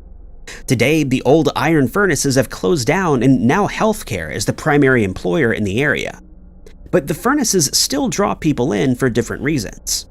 Birmingham is a unique area that has all the materials needed to turn raw iron ore into usable iron within a 10-mile radius. Businessman Colonel James Withers Sloss recognized that and set up the Sloss Furnaces in 1882. The city of Birmingham grew around the furnaces. This was when Alabama was just beginning to recover after the Civil War, and the iron industry would play a huge part in that. The Sloss furnace actually used 2 blast furnaces to convert raw iron into the material that was building America. Iron ore, limestone, and other materials derived from coal would be shoveled into the top of the furnaces, which were heated from the bottom. The combination extracted pure iron from iron ore, which could then be drawn out of the furnaces and sold to the manufacturers of the country. In 1883, Sloss actually won a bronze medal for the best pig iron. Sloss retired a few years after the furnace was open, and it was taken over by the newly formed Sloss Sheffield Steel and Iron Company. It was at this point that some of the most disturbing stories from the furnaces began. Working in the furnaces was hard, especially considering the heat. Even in an ordinary factory, the Alabama heat would have been a lot for many people to deal with. But in a factory that revolved around steam and heating rocks and metal, the temperatures skyrocketed. Temperatures could reach 130 degrees Fahrenheit, and many of the workers there didn't have a choice. Slavery was illegal, with the exception of criminals. The company actually bought inmates from the local sheriffs. Most of these inmates were African Americans, and none wanted to be working in the terrible conditions. They would often live on the site and could be brought into work at a moment's notice. In later years, immigrants and other low-paid workers would be added to the staff. Many people lost their lives at the factory. Health and safety weren't a major concern, and conditions were very dangerous. One particular story from the furnace is that of James Wormwood, who began working there in the 1880s. He was a foreman on the graveyard shift, watching about 150 workers who kept the furnace running overnight. He was known for being particularly cruel. According to legend, he wanted to look good for the factory owners and worked his staff beyond the limits. 47 people lost their lives in the furnace on his watch, which was 10 times as many as under anybody else. Working at the furnace was dangerous enough at the best of times, with one man losing his life after getting caught in some gear during his lunch break. But Wormwood would push his workers, leaving them in sleep-deprived and stressed states that led to more human errors and cost more lives. In October of 1906, the staff had apparently had enough. The furnaces were open at the top, and one night, Wormwood was walking around the opening when he fell. He apparently had gotten dizzy from the fumes. Carbon monoxide poisoning was a real problem at the furnace and had already claimed the lives of a few workers. Wormwood lost his footing and couldn't be saved. Afterward, there were rumors that Wormwood hadn't fallen at all. He had no reason to be near the opening of the furnace, and had apparently never even been up there before. People believed that his tired and tormented workers had had enough, and decided to end his reign in the most final way. It was the last night Wormwood would work, but apparently he never left the furnace. In the years that followed, many workers on overnight shifts reported terrifying experiences. Night watchmen would be pushed by a phantom force and told to get back to work by an angry-sounding person. When they searched the property, they found there was nobody else around. On one occasion, 3 supervisors were found unconscious, locked in a boiler room. All 3 reported coming face to face with a man that had apparently gone through an industrial accident. Again, he demanded that they get back to work. It seemed that Wormwood wasn't done pushing the workers of the furnace to their limits. In 1971, the furnace closed its doors. On the last night of operation, a night watchman came face to face with the entity believed to be Wormwood. He described the being as evil and looking half man, half demon. The being tried to push him up the stairs, then violently attacked him. When Samuel was found, he had serious burns on his body and would later pass away from his injuries. Apparently, Wormwood wanted to cause as much suffering as possible before the furnace closed its doors. Another disturbing story from the furnace came while it was still in operation. In 1897, the body of a local painter was found in an open water pit. Water was an important part of operations at the factory. After being used to cool equipment, it would be transported to a pit to cool down before being used again. The painter didn't work at the furnace and had no reason to be anywhere near there. Rumors said that he'd been seen at the bar the night before he was found, drinking with a man that nobody recognized. For years after the painter was found, there were reports of objects flying toward the water pit. It seemed that Wormwood wasn't the only one haunting the factory. After it was closed down, Sloss Furnace would be turned into a museum. The iron industry was incredibly important to the area, and this furnace had allowed the city to flourish, even if a lot of work that had happened had left a gruesome mark on the building. It also became a workplace for artists and hosted concerts, but many of those that visit Sloss Furnaces come for the stories of ghosts. The furnaces have been featured on many ghost hunting shows, even if official tour guides say that the ghosts were just made up for publicity. Many paranormal investigators leave the furnaces with a conviction that there's something in there that didn't want them there. In 2000, a team from the show Scariest Places concluded that the building had one of the highest rates of unnatural energy that they'd ever encountered. 3 years later, an investigator who frequently worked at the furnaces encountered a strange shape in the air and suddenly caught fire. He survived the attack but can't explain what happened to him. Other investigators have caught shadows and other spirits on film and suffered spontaneous wounds that appeared from nowhere. Tour guides claim that the story of Wormwood at least comes from another factory worker named Calvin Jowers, who worked at another furnace entirely. He was just a simple furnace worker who lost his life in the 1880s. After the furnace where he worked was torn down, his ghost apparently traveled to Sloss Furnace and inspired the story of Wormwood. No matter who the ghosts at Sloss Furnace are, it's safe to say that there are forces there that aren't friendly to visitors. Gruinard Island is probably not somewhere you want to visit. While the Scottish Highlands is home to countless stunning islands and landscapes, Gruinard Island is not one of them. It can be clearly seen from the mainland, and for most, that's about as far as they would ever want to get. It's possible and legal to visit Gruinard Island, but you probably shouldn't. The island was once covered in trees, but it's now completely void of anything other than low-lying grass. In the 1940s, it was purchased by the UK government to help advance the war effort. At the time, governments of the world were looking for anything that could give them an advantage over their opponents. In the United States, work was beginning on creating nuclear weapons. British scientists were helping with that effort, but there would be other kinds of weapons that could be tested in the UK. In the 1930s, Japanese soldiers had begun to experiment with using the disease anthrax in weapons. Anthrax is incredibly dangerous and leads to a loss of life in around 95% of people that contract the disease. It's caused by a type of bacteria which can infect a person through inhalation, contact with the skin, and digestion. Inhalation is the most dangerous, and has led to the disease being used in weapons, both by militaries and dangerous criminals who want to cause as much panic as possible. The government wanted to weaponize this disease for the war effort, but needed somewhere to test. Given how dangerous the bacteria spores could be, it needed to be somewhere isolated, but also somewhere easily accessible from the mainland. The island of Gruinard off the coast of Scotland was chosen. About 50 scientists began working on the project on the island, which is roughly 1 kilometer by 2 kilometers in size. The tests would be simple, and safety protocols of the tests were simple as well. Sheep were brought over from the mainland and kept in wooden pens. Weapons with airborne anthrax spores would then be released upwind from the sheep. Protective clothing consisted of a cloth coverall, as well as gloves and a mask. Miraculously, there were no human casualties from the test. The same could not be said for the sheep. Normally, when humans come into contact with anthrax, it takes about a week to take hold. In the case of the sheep, they lived for only 3 days after being exposed to the disease. The testing was deemed a success. Weapons could be used to attack the enemies in World War II. If used over German cities, those cities would remain infected for years or even decades.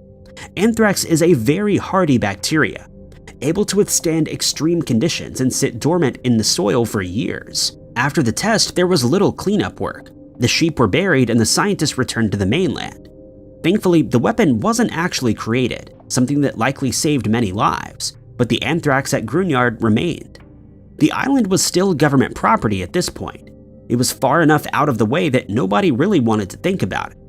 There was no need to try to get the island back to normal, as nobody would really miss it.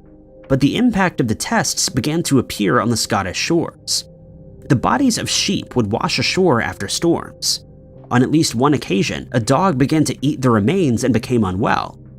A number of animals on the mainland seemed to contract the disease, and the government paid compensation to the farmers without trying to fight it. It wasn't worth drawing attention to the biological damage that they'd done to the island. In the 1980s, somebody decided to draw attention to it for them. On October 9, 1981, newspapers in Scotland received letters from an organization calling themselves Dark Harvest. They said that their campaign had already begun, and the seeds of death had been returned to the place where they had come from. The Ministry of Defence's secret laboratory in Portondown in Wiltshire was searched twice. This was apparently where the anthrax experiments had begun. On the second sweep, authorities found a bucket of soil. The soil was allegedly from Gruinard Island, and anthrax was found in it. 4 days later, a sealed container of soil was discovered at Blackpool Tower. Blackpool was hosting the Conservative Party conference at the time. Dark Harvest demanded action and wanted the island to be cleaned up. The government had been trying to clean the island in the 1940s, though efforts had been minimal. Anthrax, being such a hardy bacteria, required a lot more effort to get rid of entirely. Even more disturbing, internal memos at government agencies showed some doubt if the soil had actually come from the island itself. Just like the sheep that had washed ashore, it was possible that the anthrax spores had been blown to the mainland. There were 2 headlands that could have been contaminated, and the government scientists wondered if the soil might have come from there instead. It would have been a lot easier than going all the way to the isolated island. The group may not have even been aware of anthrax in the mainland soil. The soil discovered in Blackpool wasn't contaminated. It was possible they'd gotten lucky or unlucky in finding some mainland soil that was infected for the laboratory delivery. The government chose not to tell anybody about their fears that mainland Scotland might have been infected with anthrax. They did, however, make efforts to clean up the island. Signs were posted warning people of the danger that was in the soil. The topsoil was then removed and a mixture of formaldehyde and seawater was sprayed onto the island. That was believed to have gotten rid of the last of the anthrax spores, and sheep were reintroduced to the island. After a year, none had contracted the disease, and the cleanup effort was deemed a success. Gruinard Island was given back to the heir of the original owner, and warning signs were removed. Officially, the island is now anthrax-free. Wildlife has taken over the island, primarily in the form of birds and rabbits. It isn't used for grazing sheep as much anymore, as there are much more convenient locations nearby. The island made headlines again in 2022 when heat waves in Scotland caused the grass there to catch on fire. The blaze was described as looking like something from a horror film, and there were naturally some worries about any remnants of anthrax being spread through the smoke. However, if any disease was left on the island, it doesn't appear to have escaped. Today, there isn't much to see at Gruinard Island. The buildings that were constructed for the tests have been dismantled. It remains void of larger life like trees, and is a somewhat eerie sight that many choose to steer clear of. Amchitka Island is about as far away from Nevada as possible. The small island sits in the Aleutian Island chain in Alaska. It's closer to mainland Russia than the US. There is plant life, though that's limited to low-lying tundra grasses. Animal life comes in the form of seabirds as well as sea mammals, such as sea lions and otters. It's almost always windy with regular storms, but there's one thing about the island that ties it closely with Nevada. It was here that the United States tested 3 nuclear devices during the Cold War, and the landscape still hasn't recovered. Up until the 1700s, Amchitka had been inhabited for thousands of years. Russian colonization forced them off the island, but once the Russians had hunted the sea cows to extinction, there wasn't much to stay there for. Like the rest of Alaska, it became American territory in 1867, but there still wasn't much use for the island. During the Second World War, it served a useful purpose as an air base to fight against Japan, which occupied some of the other Aleutian islands. Runways were built on the island, which is only 42 miles long and 1 to 4 miles wide. However, the facility didn't last long afterward, and it was abandoned in 1950. It was around this time that Amchitka was considered for nuclear testing.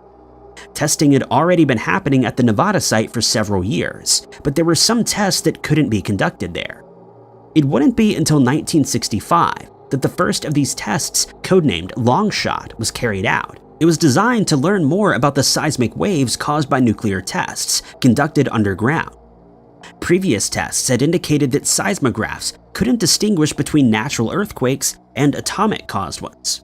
But the hope was that the size of the test would produce something different. It's important to note that Amchitka and the rest of the Aleutian Islands are seismically active. They sit close to the fault between the Pacific Plate and the North American Plate. The Pacific Plate is moving north and under the North American Plate, causing the volcanic activity that produced the island chain 50 million years ago. Amchitka itself doesn't have a volcano, though it's made up almost entirely of volcanic rocks. But there are volcanoes on 3 other islands in the chain, and earthquakes aren't uncommon in this part of the world. In fact, in May of that year, there was an earthquake that measured 8 on the Richter scale, with an epicenter just 300 kilometers away from Amchitka. At first, the governor of Alaska was concerned about what the test would do, but it was eventually given the go-ahead. On October 29, 1965, the underground test took place. With no unexpected damage done by this test, a larger weapon was used in the second Amchitka test in 1969. The purpose of this test was to see what a larger weapon would do to the island. The US wanted to test an even larger weapon on the island, but first needed to make sure that it wouldn't cause tsunamis or destroy the island entirely. The Milrow test used a weapon that had a yield of between 1 and 1.2 megatons. According to testimony later gathered by Greenpeace, this experiment caused the sea surrounding the island to froth, and geysers of mud and water leaped 50 feet into the air. More worryingly, 6,900 cubic meters of rock fell from bluffs on the Bering coast of the island. The land directly above where the weapon was detonated domed before collapsing, causing a subsidence crater. Despite the impact on the island, it was decided to go ahead with the final test. This caused a lot of controversy, including the creation of Greenpeace. There were reports that the test had caused earthquakes in the area in the days and weeks afterward, and residents and campaigners feared an even bigger weapon would cause a devastating tsunami. Protesters tried to stop the launch, even sailing a boat out to try to delay it, but the test went ahead anyway. It was the United States' largest ever underground nuclear test. It yielded a blast of 5 megatons and was 400 times more powerful than the weapon used to destroy Hiroshima. The test caused a seismic wave that measured 7 on the Richter scale. A crater over a mile wide and 60 feet deep formed over the next 2 days as the ground beneath it collapsed. Rockfalls on both sides of the island were triggered, though thankfully it wouldn't be enough to trigger a tsunami.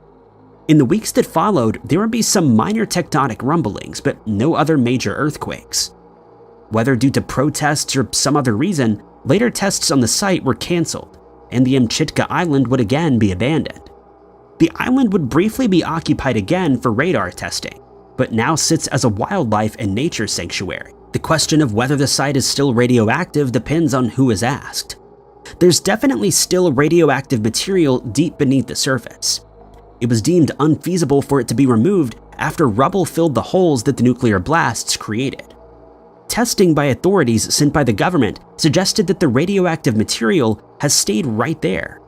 There was some leaking of radioactive isotope called tritium, which has a half-life of 12.5 years, but the concentrations were less than in typical drinking water, so it's not considered to be too much of a concern. As far as the government is concerned, there isn't enough leakage to create a buildup of radioactive material in the local wildlife, and any fish or animals caught there should be safe to eat. Greenpeace and other non-government agencies would argue against this. It's believed there is leakage of more serious radioactive chemicals from the underground stores. Eating anything that grows in or around the island could potentially lead to cancers, according to these activists. It's not only radioactive material that might be contaminating the area though. As well as the 3 nuclear tests, the US also drilled 3 holes on the island, which were considered as possible testing sites. Though no test happened here, the soil was contaminated with diesel fuel. During the cleanup, the soil was mixed with clean native soil in an effort to try to dilute any diesel that remains. According to government agencies, there's no evidence of leakage into the groundwater. Amchitka is officially safe to visit, though the island is still a natural wildlife reserve, so access is significantly restricted. However, rumors about it persist. For years, Old Melbourne Jail was the last place anybody wanted to visit. In some cases, it would be the last place they would ever visit. But it seems some of the people that spent their last days in the prison have remained there decades later.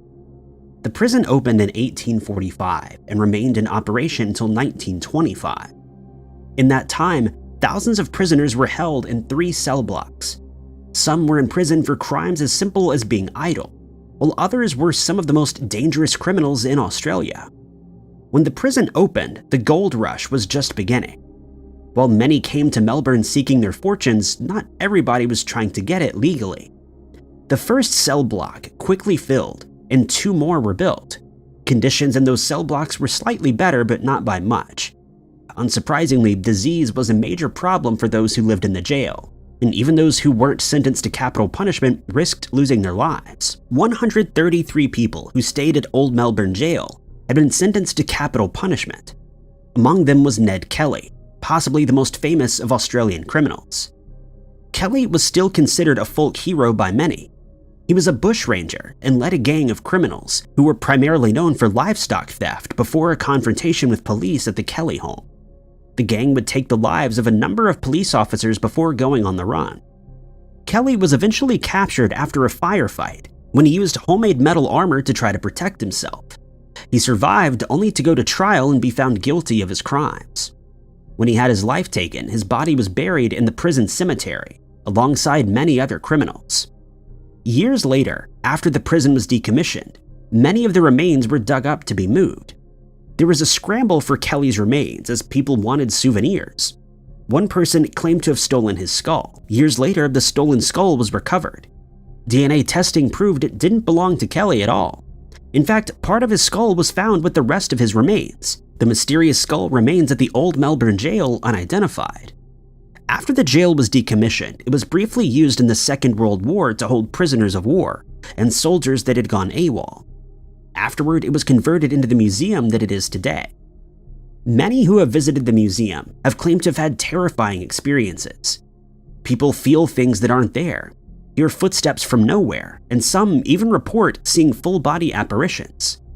On a number of occasions, tourists visiting in the day report seeing a woman and a child, only for them to disappear without explanation.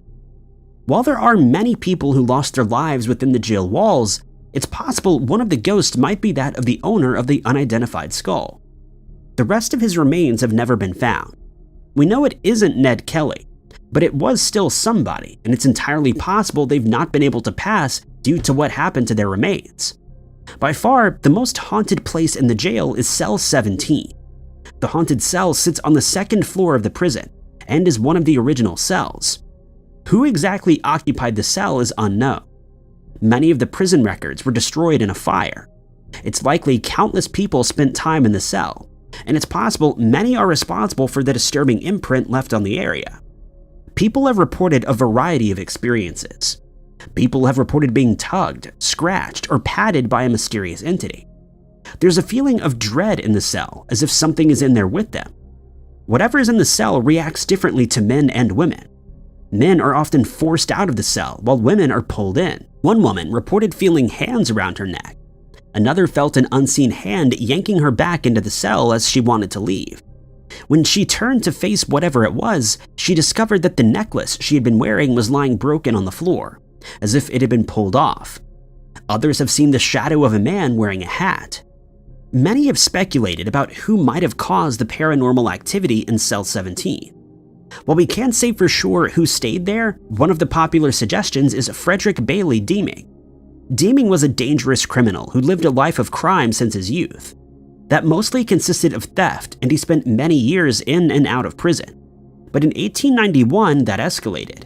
He took the lives of his two wives, Mary Deeming and Emily Mather, the latter being found shortly after he buried her under their home in Melbourne. He was known for being charming and had already convinced another woman to agree to marry him before he was caught only months after Emily's body was found. He was imprisoned at Old Melbourne Jail until his life was ended in 1892. If he had been the occupant of Cell 17, he wouldn't have stayed there very long, but given the disturbing nature of his crimes, it may have been enough to leave their mark on the cell. Deeming is one of the potential suspects for the identity of Jack the Ripper. It's believed he may have been in Whitechapel at the time of the infamous Ripper crimes, and he apparently matched the description of the man that police were looking for. After he took the life of Marie, her body wasn't discovered for months. It wasn't until after Emily was found that a search of his England property took place, and the crimes he committed there were discovered. It's possible, given his charming nature, that he managed to get away with his Whitechapel crimes. For anybody wanting their own ghost experience, Old Melbourne Jail might be the best place. In other cases, it's definitely too scary to visit. When it comes to Renaissance Europe, history tends to focus on the artists and writers that are still celebrated today. Important political figures are also sometimes looked at, but the patrons of the arts were just as important to the Renaissance as the people they were paying. Without them, most of the artwork we see today would never have been made. Isabella d'Este Gonzaga was one of the most important, and one that left behind a mystery that lasted hundreds of years. Isabella was a very important woman. She came from a noble line, with her grandfather being the King of Naples, and was betrothed to the Marquess of Mantua when she was just 6 years old. That man, Francesco, would go on to become captain of the armies of Venice. It wasn't only who she was related to and married to that gave Isabella the power that she wielded, though. She was well connected, but also had the political skills needed to take control of the military when her husband was captured. She also hosted meetings between the rulers of Florence and Milan to settle disputes. But Isabella's real passion was art. In particular, she admired ancient artwork. When she couldn't get her hands on pieces of ancient Rome or Greece, she would commission sculptors and painters to create work in that style. She cared a lot about her own image, though. She influenced fashion in the area by her choices, and only let the best artists make sculptures for her or paint her portrait. Given the time period, it's unsurprising that Leonardo da Vinci would be one of those artists. He came to her court in 1499 while traveling to Venice after the French army invaded Italy. While there, he sketched a portrait of Isabella. There are some significant differences between da Vinci's drawing and a few others we have of her. Scholars believe it to be an idealized version of Isabella. The sketch is unfinished, but it's still a remarkable piece of work, with different colored pigments being used, and an interesting pose that has the subject's body facing the artist while she looks off to her left. Da Vinci left before the sketch could be finished, and before any painting could be started. The artwork was fit for a museum and would eventually end up in the Louvre, but Isabella wanted more. She sent multiple letters to Da Vinci, asking him to come back and paint her portrait. In his replies, Da Vinci said that he could complete the painting, and he could work from the sketch so that she wouldn't need to sit again. For hundreds of years, scholars debated whether or not the painting was actually completed. There was no evidence that Da Vinci had sent the portrait to Isabella, or that she had sat for another portrait. It's possible that Da Vinci had kept the image himself, and that the artwork had been lost at some point. But it may have been that Da Vinci went on to other projects. What made the fate of this phantom portrait so interesting to scholars is how close in time it would have been to the painting of the Mona Lisa. Da Vinci finished his sketch in 1500, and work on the Mona Lisa began in 1503. Isabella was one of the few people scholars believe may have been the subject of the Mona Lisa. While Lisa del Giocondo was a woman most scholars believe to be the subject, it's said that Isabella is the only other plausible option. Considering the Mona Lisa and the portrait side by side, there are similarities, most notable in Isabella's not quite smile that the Mona Lisa is famous for. This could easily be explained as the two pieces being made by the same artist. The main argument against the Mona Lisa being Isabella is that her hair is normally shown as being lighter. The pose is also different to the sketch, with Isabella's face in profile, though it's likely Da Vinci would have been able to work around that. Whether or not the Mona Lisa is Isabella or not, he was writing to Isabella, promising her a portrait while he was painting this piece of art. Even those who don't believe Mona Lisa was Isabella couldn't say for certain that a portrait of her didn't exist. In 1517, Da Vinci was showing off a series of paintings to a cardinal when the assistant wrote, quote, "There was a painting in oil depicting a certain Lombardy lady," which may have referred to Isabella. The mystery remained until 2013. In October of that year, police seized a painting during an investigation. The painting was one of around 400 stored in a Swiss vault. It had first come to the attention of authorities earlier that year. The owner was being investigated for moving the paintings out of Italy without permission. In Italy, a license is needed to remove artworks that are deemed to have cultural significance. The artwork was moved, but a separate investigation for tax and insurance fraud led to the painting being found again, and this time it was seized by the police. The piece was an oil painting on a canvas that appeared to match the sketch completed by Da Vinci and hanging in the Louvre. There were some noticeable differences though. In the painting, Isabella wears a crown and holds a palm leaf, but the pose and even her pointing finger are exactly the same. For many, this was what they'd been looking for years. It was proof that Da Vinci had completed the portrait based on the sketch he had made, as he had told Isabella he would do. Carbon dating placed the painting in the time frame when Da Vinci would have been working, and analysis of the pigments and primer also showed that they were the same kind used by the famous artist. Not everybody was certain about this conclusion though. What was most striking was the fact that it was painted on canvas, while all confirmed Da Vinci paintings were on boards. There is one controversial painting that may have been a Da Vinci, but the fact that it was painted on canvas also led some to cast doubts on its authenticity. An expert was quoted as saying he was certain that Da Vinci was responsible for this portrait, pointing to the detail in her face, but said that other parts of the painting may have been made by his students. But he later claimed that he had only said it was worth investigating. Other scholars were more certain that this wasn't an original Da Vinci. It may have been painted at the same time Da Vinci was working, but could easily be the work of his students. But for those who believe this to be a genuine Da Vinci, the mystery of the painting, missing for 500 years, has been solved, but the fate of the portrait remains undecided. Italy has demanded its return from Switzerland, as it left the country illegally. But the owner claims that the painting has been in their family's possession for 100 years, and she's been storing it in Switzerland for decades. She only briefly brought it to Italy before returning to Switzerland. The Swiss courts rejected Italy's demand, as there's no equivalent law in Switzerland, so the International Mutual Criminal Assistance Conventions don't apply. Until the legal issues are resolved, it's likely we won't know the truth for certain. Undeciphered languages and scripts are some of the most interesting unsolved historical mysteries. The discovery of the Rosetta Stone changed Egyptology forever, as scholars were now finally able to read the many inscriptions they had found around the region. Anybody hoping to decipher another long-lost language hopes to find their own version of a Rosetta Stone. But even when there is something like that, deciphering the language isn't always straightforward. The unknown Kushan script has been a mystery for scholars for more than 70 years. Several theories were put forward, linking it to a variety of other languages, but it defied explanation. Until finally, in 2023, when researchers believed that they may have finally broken through this historical mystery.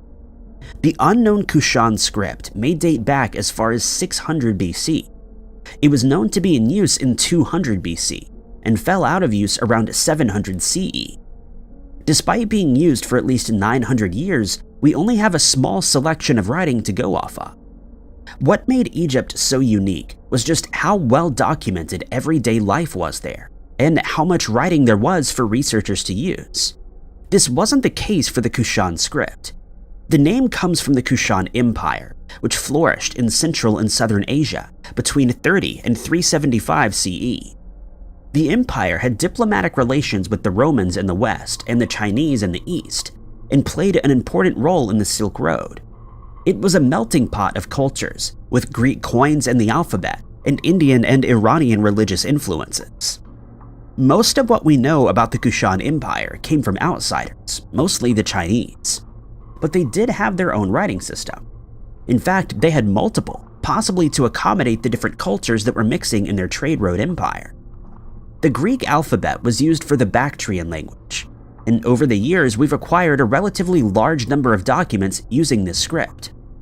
But the unknown Kushan script seems to have mostly been used on organic material, like palm leaves and tree bark. This would have been excellent for day-to-day use, but hasn't lasted the 2,000 years since. There are a few pieces that have lasted though. In 1954, archaeologists came across a Kushan temple in Afghanistan. It was dated back to the 2nd century, and inside they found a stone block broken off from a wall of a stairway. It included 3 lines of some unknown language, with Greek letters A and B interspersed.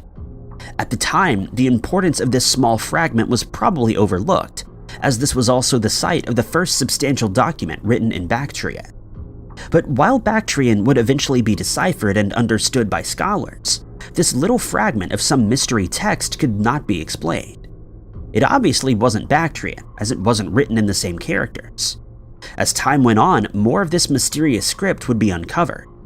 In 1967, a French geologist was working at an archaeological site, which translates to the Plain of the Lake, when he came across the longest inscription of the unknown Kushan script. It would have been the Kushan Rosetta Stone. Not only did it have the unknown script, but it also contained Bactrian and a script believed to be Kerosthi. Scholars believe that this was a trilingual inscription. The same thing had been written 3 times, the same as the Rosetta Stone. Photos were taken, but unfortunately the stone was already badly damaged, and some parts were difficult to make out even in person. At some point after this, the stone was destroyed, denying anybody the chance to get better photos or a clearer image of the text. The Plain of the Lake lies far south from where the main bulk of the inscriptions were found, and a newly identified inscription found on a cave on an island off the coast of Yemen is well out of range, but it was clear that this was a language local to the Kushan homeland. Scholars tried to use the Plain of the Lake inscriptions to try to put forward their own ideas about the script. Some scholars believed the language was derived from Kerosthi or Aramaic. Turkic runes and of course Phoenician were also suggested. On at least 2 occasions, scholars tried turning the script upside down to try to fit their hypothesis. Each theory failed to stand up to scrutiny. The main problem was that the images of the Plain of the Lake script were so poor it could be difficult to make out the inscriptions, and scholars didn't have the original to refer back to. Given these were inscribed onto rock surfaces, it could be easy to mistake a break in the rock as part of the inscription. If that faulty interpretation was the only thing scholars had to go on, there was no hope to crack the mystery. Then, in 2022, a new inscription was identified. It had actually been discovered years earlier by a local man named Kaitali. Kaitali had noticed some strange markings on the mountainside by Almosi Gorge. He tried to tell archaeologists about the strange markings, but it wasn't until 2022 that researchers followed up on the tip. What they discovered was amazing. Not only were there inscriptions in this unknown language, but it was also the site of an ancient burial mound. This inscription was a bilingual inscription. As well as the unknown Kushan script, there were inscriptions in Bactrian. There was still significant wear on these rocks, as it appeared as if part of the Bactrian text had been broken off. But scholars were able to get clearer, better photos, and make efforts to preserve this important piece of history. Work began on using this new inscription, as well as the previous inscriptions, to try to get to the bottom of this strange mystery. It was believed that the two pieces of writing at Almosi Gorge said the same thing, but it wasn't a case of simply lining up the texts and assuming the words corresponded with each other. It was a different script, almost certainly used for different spoken languages with different grammar systems. But in March of 2023, researchers at the University of Cologne announced that they had partially deciphered the language. More work was done, and the researchers published a paper showing their work. Researchers found the name Venma Taktu and the title King of Kings in both the Almosi Gorge inscription and the Plain of the Lake inscription. This was important. Venma Taktu was an important monarch that helped grow the empire, but it was never clear if he was a legendary or historical figure. These inscriptions seemed to indicate he was a real person. 21 characters were identified, including 4 vowels and 2 ligatures, making the script an alpha-syllabic. Researchers believe that they had identified between 50 to 60% of the script, which is a strong start to putting the whole puzzle together. The later discovery of the script in the Yemen cave was used to cross-check the work. This was a short trilingual inscription. The 2 other languages were already known and have been translated. The researchers used the language they had pieced together to translate the short inscription, resulting in the same word that had already been translated in the first 2 languages, and their solution worked. Researchers also discovered that the script was used to write down a previously unknown Middle Iranian language. It's believed this language was partway between Bactrian and the language spoken in Western China, showing that blend of cultures. There is still work to be done to uncover the remaining 40% of the script. This may be as far as we can go, at least without any further inscriptions, but there is hope that this can bring more details about life in the Kushan Empire to light. The story of the crew of the MV Blythe Star is one of remarkable survival, with lessons learned that likely saved an unknown number of lives in the 50 years since the ship sank. But in that time, there remained one more mystery that was solved in April of 2023. The Blythe Star was a 144-foot coastal freighter owned by the Bass Strait Shipping Company. It operated around Tasmania and the surrounding islands, occasionally crossing the Bass Strait to mainland Australia. For 18 years, it had a relatively uneventful life. In 1972, there was an incident where overloading led to a near accident, but disaster was avoided and work continued as usual. By October 12, 1973, a cargo of fertilizer and beer kegs were loaded aboard, and the Blythe Star set off from the Prince of Wales Bay in Tasmania. Its destination was Curry on King Island. The island sits about midway between Tasmania and Australia, in the Bass Strait, and the ship was due on October 14th. There was no sign of the ship or the 10 men aboard on October 14th. They might have traveled up Tasmania's east coast rather than the western coast, which would have added a day to their journey. When they didn't show up the following day, a search began. The sea had been calm the entire time the Blythe Star had been out. No Mayday messages had been sent, and there was no reason anybody could see why the men hadn't arrived. The largest search operation in Australian history up until that point took place. Planes and helicopters searched from above, looking for the metal ship or any sign of wreckage. They missed the tiny inflatable lifeboat that was drifting off the Forestier Peninsula. The search was called off after 7 days. It was presumed that all the men had been lost at sea. The devastating event made headlines in the local area, so it was a shock when, the day after the search was called off, a logger named Rod Smith came across 3 men claiming to be crew members. The 3 men were Mick Dolman, Malcolm McCarroll, and Alfred Simpson. Contrary to what authorities believed, 7 crew members from the Blythe Star were still alive. The sinking had happened between 8 and 8:30 on October 13th. The first ship tilted to the starboard side before being rightened. It then tilted again. As the crew got out from below deck, it had tilted to almost a right angle and was taking on water. An inflatable lifeboat was launched and all 10 of the crew members climbed aboard. There was no time to send a distress signal or even grab spare clothes. The ship sank in one piece, disappearing beneath relatively calm waters.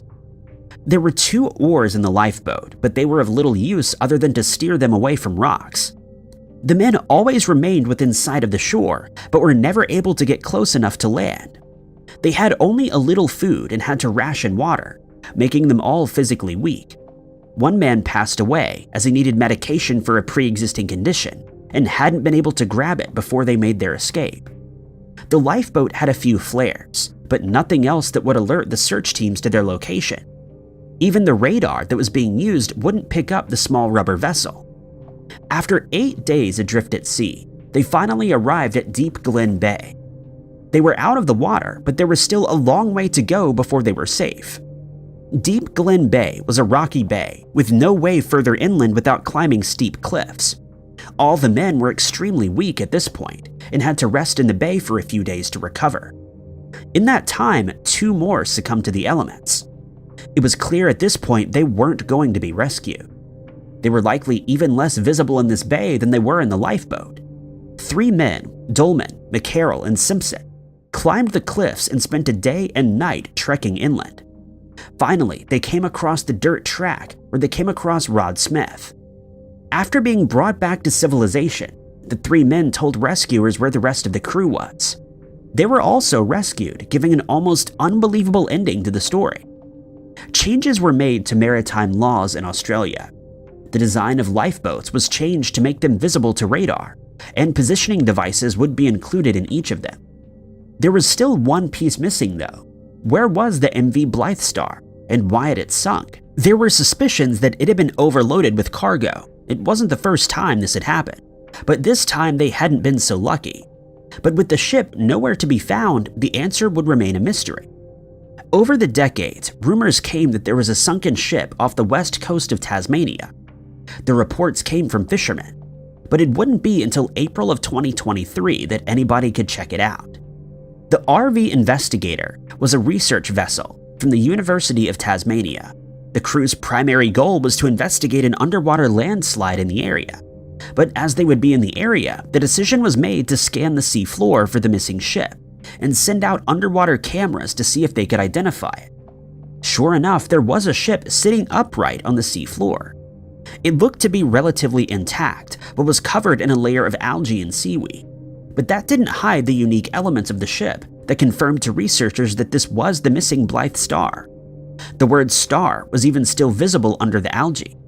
There was no sign of any damage on the ship that would have caused the sinking, which seems to confirm suspicions that overloading caused the disaster. The ship is now home to sea creatures and will likely remain at the bottom of the ocean. But answering this final mystery brought closure to the family of the crew members.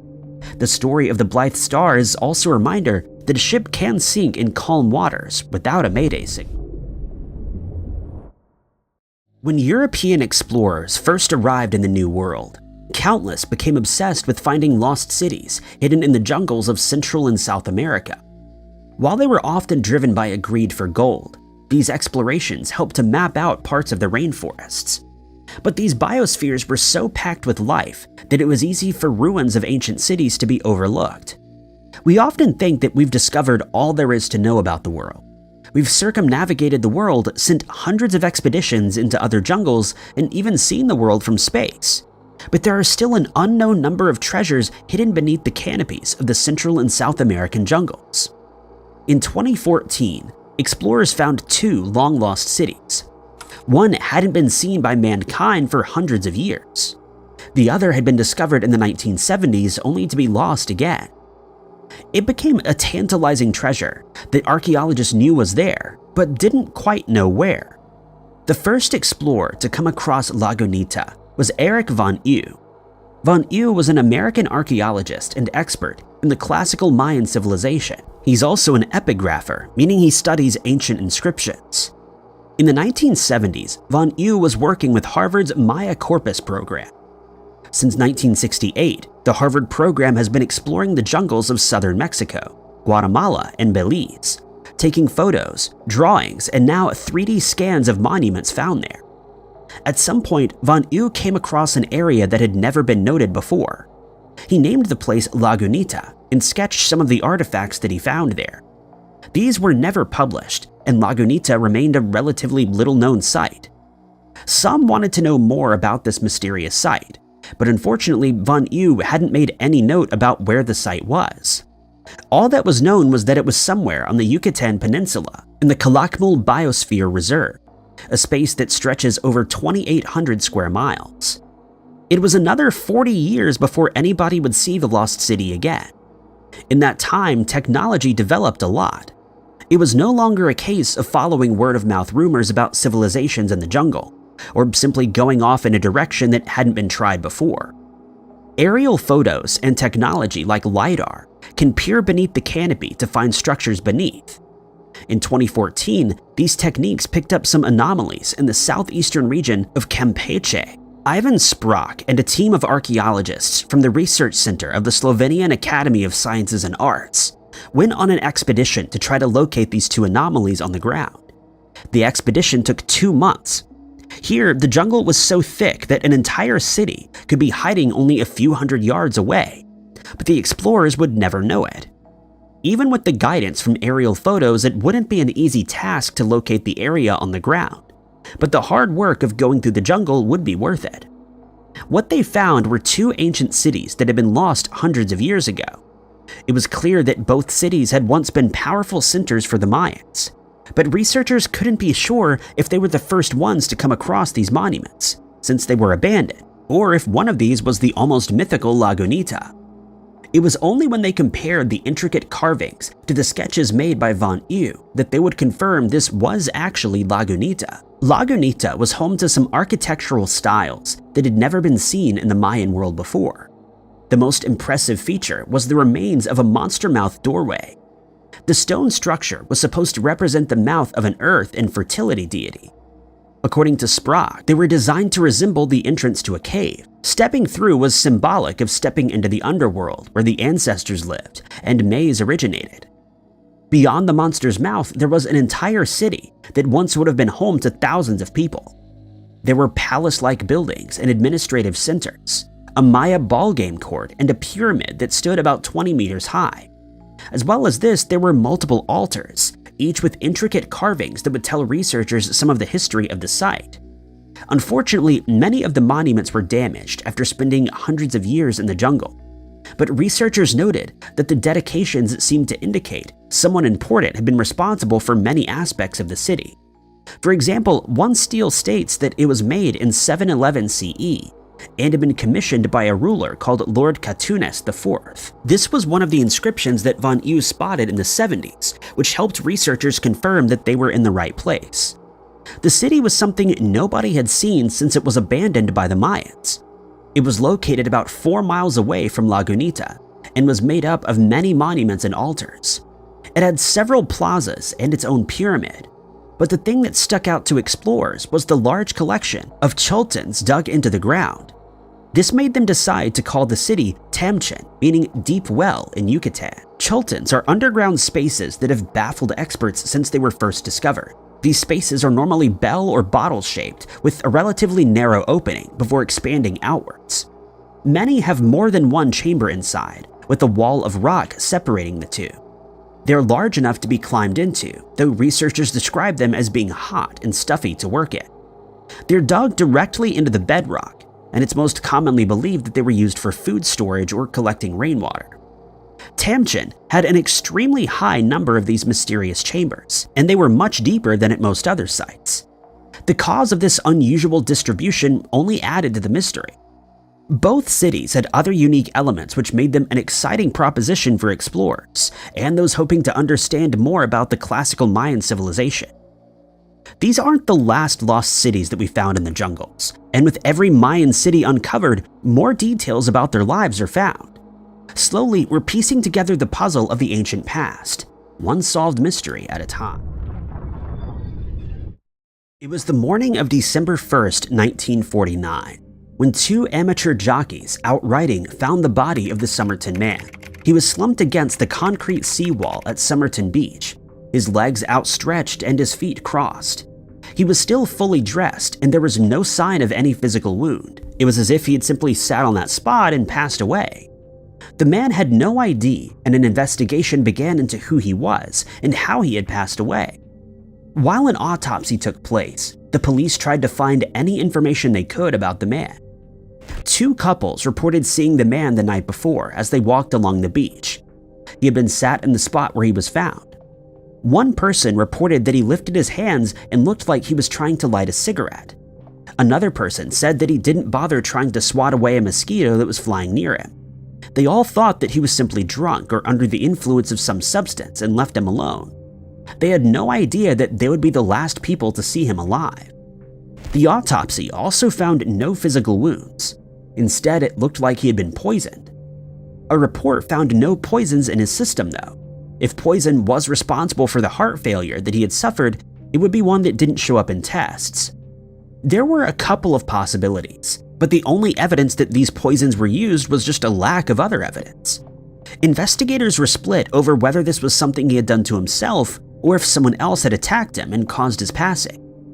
If the case had ended there, it's likely that the Summerton Man would have become one of many John Does that remain unidentified and relatively unknown in the world of unsolved mysteries.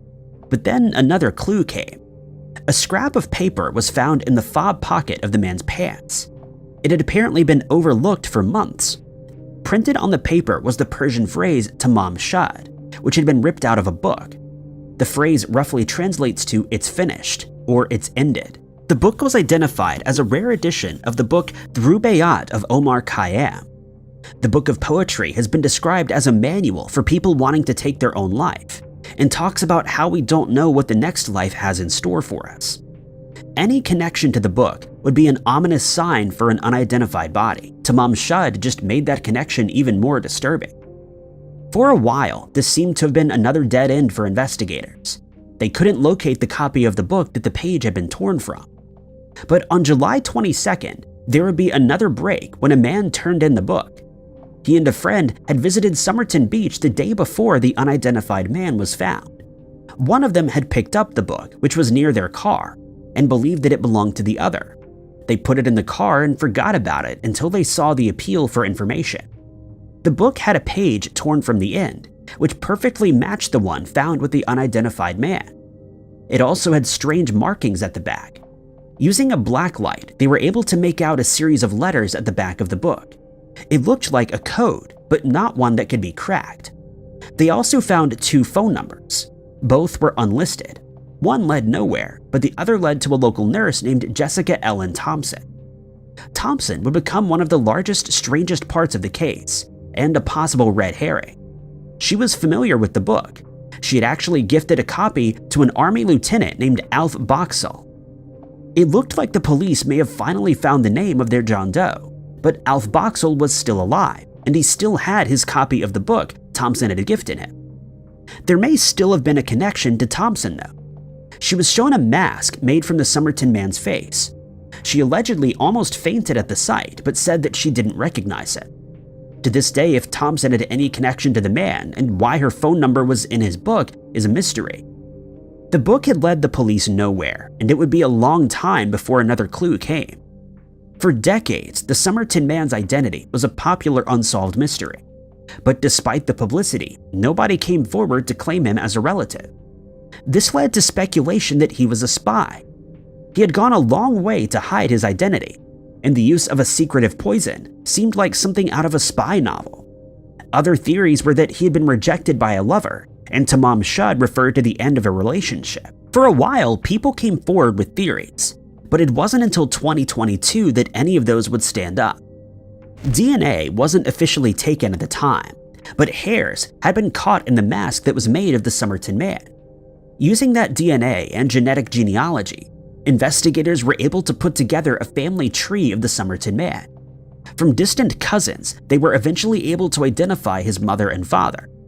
Richard Webb was a German baker who married an Australian woman named Eliza Grace. They had many children together, including one named Carl. Carl was the only one of their children that didn't have a death certificate, and his fate remained a mystery. Carl Webb was born in 1905, the sixth child in the family. He became an instrument maker and married a woman named Dorothy Robertson. Only basic information is known about Webb, which was gathered from birth and marriage records. But it's noted that Dorothy was a foot specialist. The Summerton Man had twisted toes that looked as if they'd been crushed to fit into tight shoes. In April of 1947, Carl left his wife but didn't divorce her. In 1951, a notice appeared in the Age newspaper, notifying Carl that Dorothy had started divorce proceedings on the grounds of desertion. Since identifying Carl through DNA and locating his brother's descendants, some more information has been found about him. He liked to read and write poetry. He had a brother-in-law named Thomas Keene, and he liked to bet on horse races. It's now believed that the code at the back of the book was actually just a note about the horses that Carl intended to bet on. The mystery hasn't officially been solved, with the coroner's office still checking the DNA match. But given the match between what we know about the Summerton Man and what we know about Carl Webb, it seems this mystery has been solved. There are still many questions left behind, such as Carl's connection to Thompson, how he came to ingest poison, and why none of his brothers or sisters identified. On the 9th of August, 1987, an event would occur in Worcester, Massachusetts that would alter the lives of the Santo family forever. The Santos' 3-year-old daughter, Audrey, was in the family's backyard playing with her brother when she slipped and fell into the pool, almost costing her her life. She was rescued from the pool and immediately taken to a hospital. Her life was saved, but unfortunately, she suffered irreversible brain damage that left her in a coma for 3 weeks. When she eventually woke up, she was unable to speak, and it was discovered that she was now suffering from akinetic mutism, which meant that she couldn't move around like she used to. She would spend the next 4 months in the hospital before being allowed to go home, but due to her condition, she was mostly confined to a hospital bed, since she was unable to bend at the waist. A year later, the family traveled to what was then Yugoslavia, where they claimed the Virgin Mary visited Audrey, and that from that day on, she would be a victim soul, which was a type of martyr that burdens the suffering of others. This came about after a strange rash appeared on Audrey's legs, and it was found to be similar to the type of rash that some chemotherapy patients suffer from. Since Audrey wasn't on chemotherapy, her family assumed that she was taking on the suffering of someone who was undergoing this treatment. In January of 1992, things started to get a little strange in the Santo household. On the 12th of January, they were visited by Bishop Flanagan, who proceeded to hold mass in the house's dining room. He served a small piece of bread to Audrey, and the remainder was left in her room on a tabernacle. The host would usually be replaced with a fresh piece every day, but on this day, her family noticed that the piece of host that had been left there overnight had what looked like biological material on it. Realizing that this would be significant, Audrey's family immediately called Paul O'Connell and a pastor who was intrigued by the discovery, and it was decided that the piece of host should be set aside for safekeeping.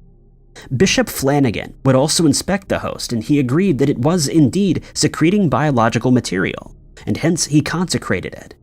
Strangely, when tests were done on the host years later, it was revealed that it did indeed contain human tissue. But the strangeness didn't stop there. Being very religious, the family had several religious objects around their house, and inexplicably, the family started to notice that many of them, including a painting of Jesus, had oil dripping from them. A nurse who was caring for Audrey suspected that it was a hoax at first, but ultimately stated that she couldn't find a plausible explanation for what many believe was a miracle. Even stranger, the oil seemed to have healing properties, as it was given to sick people to ingest, and they later reported that it sped up their healing process. The incident with the host would not be the last of its kind. At another mass, once again held in the family's home, this time by Father George Joyce, the host again showed signs of biological material appearing out of nowhere. This would happen again the next week, and once again the host was preserved for safekeeping. The following week, the same so-called miracle would occur, but this time it happened in front of several people. A film crew had traveled to the house to film the Mass, and when the host started showing signs of biological material, Father Joyce removed it from the altar and held it up for all to see. A cameraman who was filming the event was completely overcome with emotion and ended up dropping his camera on the ground. It had now become clear to everyone involved that Audrey was no ordinary person. But for the next 8 years, there was no repeat of the miracle until it happened again in 2004. Audrey would eventually pass away from cardiorespiratory failure in 2007, after which her mother asked what was to become of the miraculous hosts. Bishop McManus suggested that he keep them in his house, and Audrey's mother agreed. They're still kept there today, and although they no longer secrete biological material, they remain moist and free of mold, which is why they're considered to be incorruptible relics. The garage conversion where Audrey lived had now been turned into a chapel where a priest named Father Riley would deliver Mass 3 years after Audrey's passing. While in the process of doing so, he held up a piece of host, and in front of everyone present, it started to seep with biological material. It was then placed in a monstrance, a vessel in which the host is normally displayed, and over the next few months, it would continue to seep, eventually flowing over the monstrance. Bishop McManus suggested that this piece of host be kept at Audrey's family's home, where it was then placed on a tabernacle, and where everyone could view it. It should be noted that this happened many more times, but on some occasions, the priest leading the Mass wouldn't notice, and ended up ingesting the piece of host in question. We only know that this happened thanks to videos that were recorded during these events. As more and more people traveled to the family's home to visit the chapel, they realized that it needed to be renovated to allow for more visitors. The tabernacle that was originally in Audrey's room was then moved into the chapel, and it was during this process that it was discovered that 2 of the preserved hosts had become discolored with what looked like dried biological material. One of these was the last piece of host offered to Audrey during her very last communion, 11 years earlier. Yet it was still crisp as the day she received it, despite being drenched in the liquid that should have caused the bread to deteriorate and fall apart. But again, the miracles didn't end there. When a visiting priest brought a group of parishioners to Audrey's home in 2009, he noticed that a piece of the host had a red liquid forming in its center. He decided to move it to Audrey's old room, after which it was shown to Deacon Tony Sorozensky. While they were inspecting it, the host started to produce a clear oil, and it still produces this oil to this day. The last miracle recorded at the house occurred in 2012 when Father Joseph Iannuzzi was visiting the family's home while waiting to meet with Bishop McManus. When the tabernacle containing one of the pieces of the host was opened, they were shocked to discover a perfect duplicate of another piece of consecrated host, which should not have been there. It was assumed, since it miraculously appeared out of nowhere, that it had been brought there by angels, and so it was known as the angel host. This piece of host also still weeps oil to this day, and it's often collected to be used during anointing services. Many people have suggested that Audrey be canonized as a saint, since she performed miracles not only while she was alive, but also after she passed away, which is a prerequisite for sainthood. Whether the religious items in the family's house really did start to seep oil or not is up for debate, as many people are skeptical and suggest that it may have all been one massive elaborate hoax. But for every skeptic, there are many more believers who hold fast to the belief that Audrey was a martyr who could perform miracles. Over the years, many people have reported finding hidden treasures in their houses while they were carrying out renovations. In some cases, homeowners find ancient coins that are worth a small fortune. Others have come across musical instruments that were walled up inside of a property for some reason. And in one case, a family had a far less pleasant experience when they found that their house's walls contained the carcasses of dozens of deceased animals. One such incident occurred in 2012, when a 74-year-old man named David Martin, who's a retired probation officer, decided to renovate his home in Surrey, England. One of the sections of the house that was to be updated was the chimney, and so he set about the laborious task of opening it up. He found that it was blocked with twigs and other pieces of debris, which he then started to remove. But it was taking some time, as the chimney contained more of the debris than he initially thought. As he forged ahead, he noticed that the debris also contained what looked like the remains of a bird, and he would later find out that these were indeed parts of a carcass belonging to a pigeon, though this was no ordinary bird. He and his wife Anne assumed that someone's racing pigeon had somehow gotten stuck inside the chimney and eventually perished. But then they noticed a small red capsule attached to its leg, and they knew that they were dealing with something entirely different. Unable to withstand their curiosity, the couple decided to open the capsule, and inside they found a very thin piece of paper that contained indecipherable letters handwritten in ink. It seemed that they had stumbled across some kind of secret coded message, but they had no idea where it came from or what the message could mean. The note contained 4 columns, each of which contained 7 rows of letters. As an example, the first 4 columns read AOAKN, HVPKD, FNFJU, and YIDDC, and so on. The only exception to this was the very last row, which read 271525/6.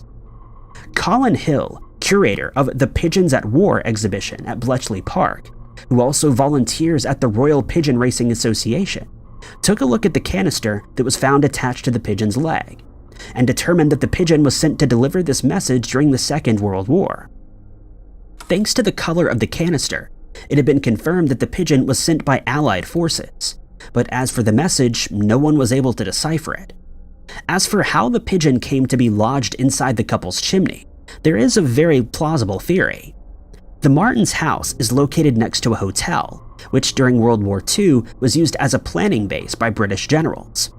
It's now believed that the pigeon was chosen to deliver a message, after which the canister was attached to its leg. It then likely flew into the chimney, either to rest or for some warmth, where it was probably overcome by fumes from the fire that burned below, causing it to suffocate and perish.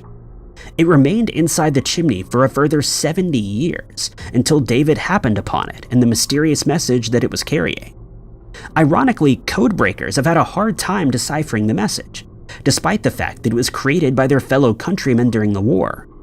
This is of no major consequence, but it may contain data about the war that we were previously unaware of. One thing that is known is that the code was intended for X02, which indicates the commanding officer of Bomber Command. According to 74-year-old Neville Waldbridge, the code was definitely top secret, since a message sent to this recipient would have been for his eyes only. The red capsules were specifically used by the Special Operations Executive, which specialized in sabotage missions, such as destroying infrastructure like bridges, transportation, and factories in areas where German forces were thriving. As for the actual code, it had been sent to the Intelligence Center in Bletchley Park, the very same one that managed to crack the Enigma code, bringing the war to a close long before it was expected to end. It's also been sent to the Government Communications Headquarters in Gloucester in an effort to decipher the strange code. They found that its author was one Sergeant W. Stott, but its purpose remains ambiguous, though there are some theories that have been put forward. The most obvious suggestion is that it was an order for a bombing to be carried out, though no one knows where it was meant to take place. If this is the case, it would be interesting to see whether this bombing was eventually carried out, and if it wasn't, what the implications would have been. Another theory is that the message was intended to be delivered to Field Marshal Montgomery, who was stationed at a headquarters in Surrey. From here, Montgomery planned the D-Day landings, but it isn't known whether the message pertains to this event in any way. It was also found that the pigeon was born in 1940, thanks to the aluminum ring around its leg. But despite all of this information, it now seems unlikely that the code will ever be broken, since it can only be deciphered with the use of code books that were in use during the war. The codes used a one-time encryption system, much like the Enigma code, and once the code had been used, its corresponding encryption key was destroyed. Codebreakers still hold out hope that this message's codebook will one day be found, allowing them to finally read the orders contained in the canister. But for now, it's a mystery that continues to baffle even the most seasoned of experts. In 1745, a British military officer named Charles Edward Stewart was fighting against forces in Scotland, and he had the upper hand as his enemy was unfamiliar with the layout of the Scottish Highlands, making it virtually impossible for them to gain ground on him. This was due to the fact that they didn't have any maps showing the layout of the land, especially the lochs and mountains where they either had to traverse or find a way to avoid them. But this was impossible since there was no way of predicting when they would happen upon them. This was a major problem for the next 2 years until 1747, when it was decided that a plan had to be made. A major general named William Roy was put in charge of a mission to create the first accurate survey of Scotland, a task that would take him and his team as many as 8.5 years to complete.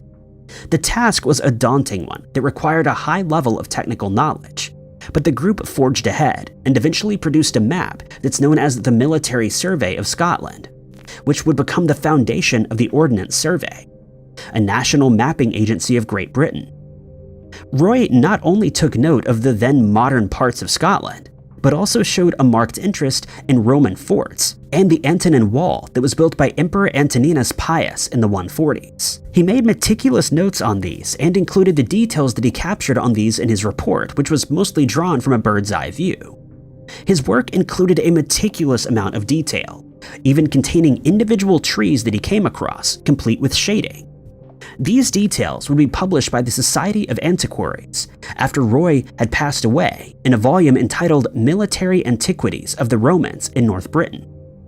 The drawings that Roy included in his map are considered by many as art since they were so detailed and beautifully sketched, but unfortunately for him, the included text was flawed, since he had drawn much of his information from a literary work called On the Situation of Britain, which was in fact a hoax that started in 1697. The hoax originated with a man named William Stukeley from Lincolnshire. Stukeley was a member of the Royal Society, and he aided in the creation of the Society of Antiquaries, which was established in 1718. He was soon regarded as a well-versed antiquarian.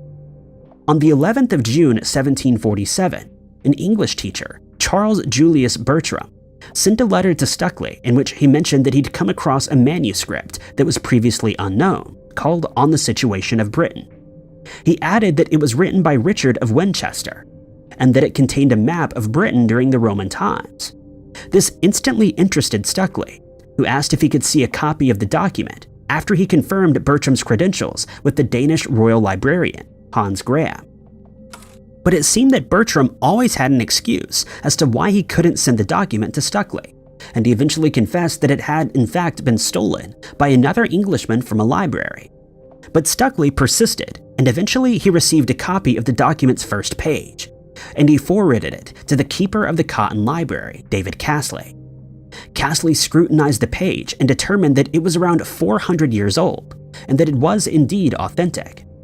Stukeley then offered to buy the document from Bertram so that it could be kept in the British Museum, but he refused and only sent increments of the text over a period of 3 years, after which he also included the map that he had mentioned. While studying the map, he discovered hundreds of sites that were previously unknown and that had been created by a master of the craft. He then started to publish some of the document's contents and eventually convinced Bertram to publish the full document in Latin. Many scholars were skeptical of the document, but it soon became one of the go-to sources for information on Roman-era British place names. But unbeknownst to Stukeley, his translation of the document unwittingly hid the fact that the entire document was a hoax, and it kept everyone fooled for at least the next 100 years. It was only in 1846 that the document's authenticity was challenged by Karl Wex, a German author, and as soon as he started to point out certain passages that simply seemed to have been made up, more people, especially in Britain, started to take note. Wex added that the On the Situation of Britain contained transcript errors that were made in the 15th century, and therefore the document could not have been created in the 14th century, as had been claimed. It would be another 20 years before the document was finally accepted as fake, when Bernard Bolingbroke Woodward pointed out the many inconsistencies that it contained. Unfortunately, blame for this oversight fell squarely on Stukeley's shoulders, and his reputation took a serious hit. He pointed out that he had merely relied on the opinions of scholars more educated in the subject than he was, but this did a little to restore his fellow scholars' faith in him.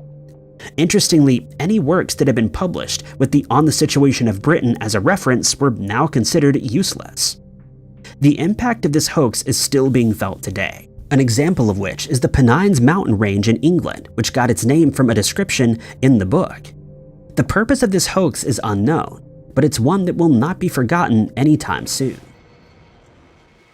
Identity theft is a very real part of today's society, as we rely more heavily on electronic means of identification, and any victim of this crime will tell you that it can have a profoundly devastating impact on anyone's life. Many people end up losing every cent they own, and in some cases are unable to recover from the devastating damage done to their reputation. But it's a crime that's on the rise today, as criminals always seem to find a way around security measures that have been put into place to avoid just such an incident. The story of Marty Marowitz is akin to identity theft, though it isn't quite as on the nose as that. He became the victim of a master manipulator who took complete control of his life with disastrous results that lasted nearly 3 decades. Marowitz met his psychiatrist Isaac Hirschkopf, also known as Ike, in 1981. At the time, he was 39 years old and had more than enough money to his name, but things had not been going well for him. His parents had recently passed away, and he had received word from his uncle that he was to be pushed out of the family's textile business, which was doing very well and bringing in a lot of money. To add to his woes, he had asked his fiancée whether she would willingly sign a prenuptial agreement, a suggestion that caused her great offense, and she decided that they should go their separate ways. It's fair to say that Marowitz was in a bad emotional state, and so he sought out the services of a reputable psychiatrist. He made inquiries about this with his rabbi, who told him of Isaac Hirschkopf, a young psychiatrist who had dealt with some well-known clients, including Gwyneth Paltrow and Courtney Love, the famous singer of the band Hole and former wife of Kurt Cobain of Nirvana. Feeling that this would be a good option, Marowitz scheduled an appointment and instantly felt that he'd made the right decision, as he and Ike immediately hit it off. They scheduled for Marowitz to visit Ike 3 times a week, but unbeknownst to him, the therapist had already started making nefarious plans. He told Marowitz that he needed to distance himself from his family, as they didn't have his best interests at heart, and that the only person he could truly trust was Ike himself. This should have immediately sent off alarm bells in Markowitz's mind, but being in the vulnerable emotional state that he was in, he believed that he was receiving sincere advice.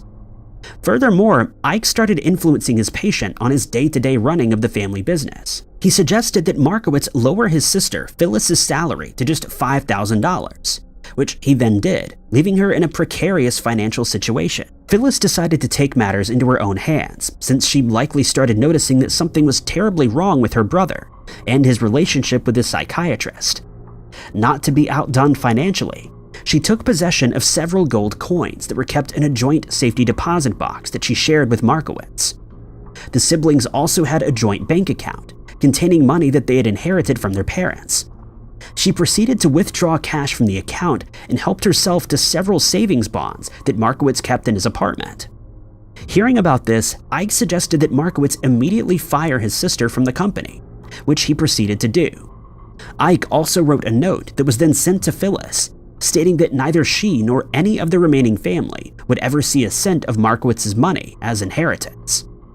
Any correspondence that was sent to Marowitz by his family members was closely monitored by Ike, who then interpreted them, revealing to Marowitz what they truly meant. It would not be long before the psychiatrist started showing his true colors, but still Marowitz continued to trust him. Ike instructed him to purchase the property next to his existing house in Southampton, stating that he would help him create a social setting in which he would not only be popular, but comfortable. Marowitz again followed Ike's instructions, buying the suggested property, but it soon became clear that Ike had alternative motives stemming from this suggestion. Ike would send out party invitations from him and his family, with no mention being made that the house belonged to Marowitz. Ike assured him that these parties were being held with his best interests in mind, and that he would soon be a popular figure. But whenever he attended these events, he was made out to act like a waiter, carrying drinks around and serving food to the partygoers who were unaware that the house actually belonged to him. Ike then started demanding upgrades to the property, including a koi pond, a miniature golf course, a swimming pool, and a basketball court, to name but a few. Again, Marowitz complied with the construction of these features that were to be completed using his own finances. Marowitz was now truly serving as Ike's lackey, as he was told to pay for photo frames containing photos of Ike and his family, which were then hung on the new house's walls. During some of these parties, Ike would boast about the 12 books that he had written, and some guests would be allowed to catch a glimpse of them, not knowing that the manuscripts had been typed out by Marowitz. Quite unbelievably, as time went on, Marowitz was no longer allowed in the main part of the house and had to stay in the guest quarters, which was located at the back of the property. Ike had also put up a mailbox which contained only his name, and it seemed as though he now had a firmer grip on his patient than ever before. When Marowitz managed to find time to do some grocery shopping, he wasn't allowed to keep it in the house's kitchen, and instead had to keep it in his bedroom at the back of the property. Ike started attending upper-class fundraisers, paying for his tables with Markowitz's money, and eventually he had wormed himself so deeply into Markowitz's finances that he managed to convince him to appoint him as president of Markowitz's business. One would think that this had been far enough, and that Ike would eventually relent since he was already making a lot of money, albeit through fraudulent activities. But he persisted, eventually convincing Marowitz to include the Yaren Foundation in his will. The foundation would receive every cent that Marowitz owned, the catch being that Ike and his wife Rebecca were the foundation's directors. But unbelievably, it didn't stop there. Ike further convinced his patient to appoint him as a joint signatory to his nearly $1.2 million Swiss bank account. Not content with having Markowitz's life savings paid to the Yaren Foundation, Ike convinced him to give him power of attorney to alter his will once more, this time leaving everything he owned to Rebecca. Marowitz attempted to create his own social circle and even managed to go on a few dates, but as soon as Ike found out about this, he convinced his patient that any woman who showed interest in him only did so because they wanted to get a hold of his money. But Ike's scheme would eventually come to an end when Marowitz had to undergo a hernia operation in 2012. After the procedure was completed, he expected a visit from his therapist, who claimed to be his best friend, but this never happened, and Marowitz started to question whether he had been swindled. He then realized the gravity of the situation when it came to light that Ike had already used $4.8 million of his money on parties, functions, and other lavish items, added to the $3 million that he had paid in therapist fees. His eyes had finally opened and he decided to cut Ike out of his life completely. He changed his will with no mention of the therapist, and he managed to rekindle his relationship with Rebecca 27 years after the fact. Markowitz's story became the focus of a podcast called The Shrink Next Door, and thanks to its popularity, it was made into a TV drama that starred Will Ferrell and Paul Rudd. Markowitz and Rebecca now often go on holidays together in Italy and China, with the nightmare of a manipulative psychiatrist finally behind them. In 1981, Graham and Linda Sturley were in what most people would gladly describe as a turbulent relationship. They were often seen arguing with each other, and at times the arguments would become so intense that they became physical. But as with most of these types of relationships, this wasn't always the case. The couple met each other shortly after Graham had completed a one-year stint in prison, after he was caught selling stolen property. At the time, he was working as a shopkeeper, but he'd been involved in many professions, including working as a taxi driver, property developer, and even a private detective. It was during his time as a taxi driver that he and Linda met. She was quite a few years younger than Graham, but this didn't seem to bother them at all, and before long they decided to get married. The couple moved into a house in Biggin Hill in Kent, England, but soon after that, the marriage would start to see its first problems. Graham was being unfaithful, but so was Linda, causing even more heated arguments and unhappiness in the marriage. But they decided to stay together, and eventually they had 2 children. Suspicious that Linda was still cheating on him, Graham decided to bug her phone, and he had his suspicions all but confirmed when he discovered that she'd been talking to a man that he had never heard of. He also found messages in which she stated she was planning on getting a divorce, and naturally he confronted her about it. They were able to work through it, and it seemed that their marriage had some hope after all, but it was short-lived. Just a short while later, they reverted to their old behaviors, and the fighting started up once again. To compound matters even further, Linda had fallen pregnant and was now 6 months along. But then, in July of 1981, she mysteriously vanished without a trace.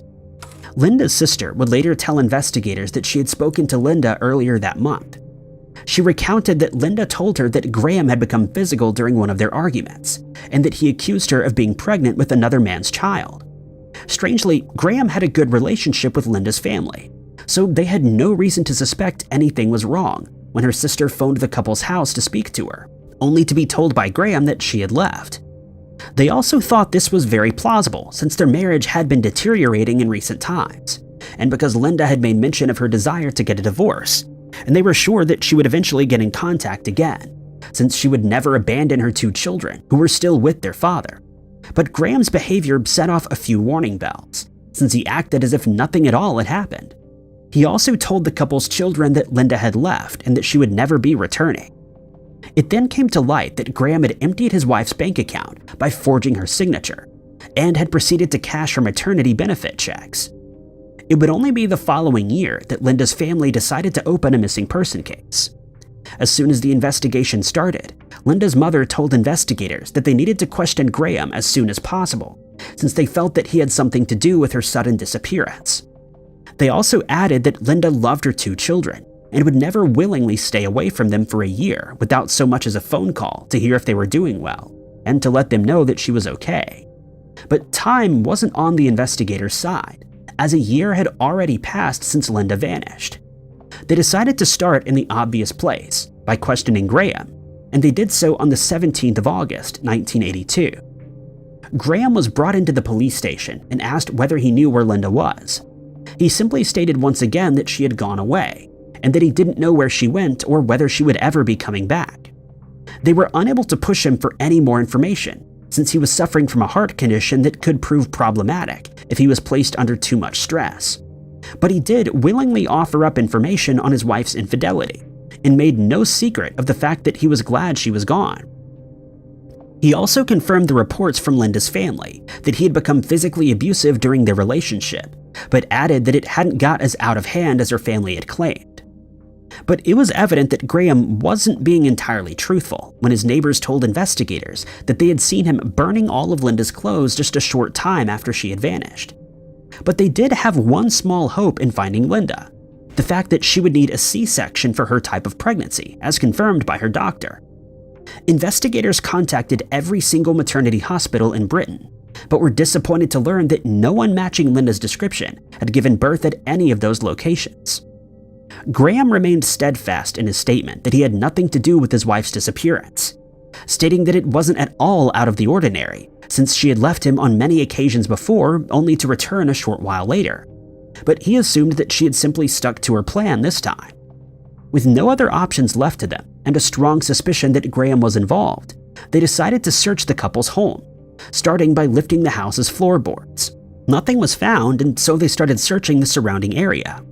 Every inch of every pond and stream in the area was thoroughly searched, as was a wooded area near the house, but nothing was found. At one point, Linda's family lost hope when they learned that a woman's remains had been uncovered 30 miles away, but they were quickly determined to be someone else. The decision was made to charge Graham with his wife's disappearance anyway, but before his case could go to trial, he passed away from a heart attack and will likely never know what happened to Linda, or what role her husband played in her disappearance. Thank you guys so much for watching. If you liked this video, be sure to hit that like button. Also, don't forget to subscribe and click that notification bell to keep up to date with all of our future uploads. But my name is Ty Knotts, and I'll catch you guys in the next video.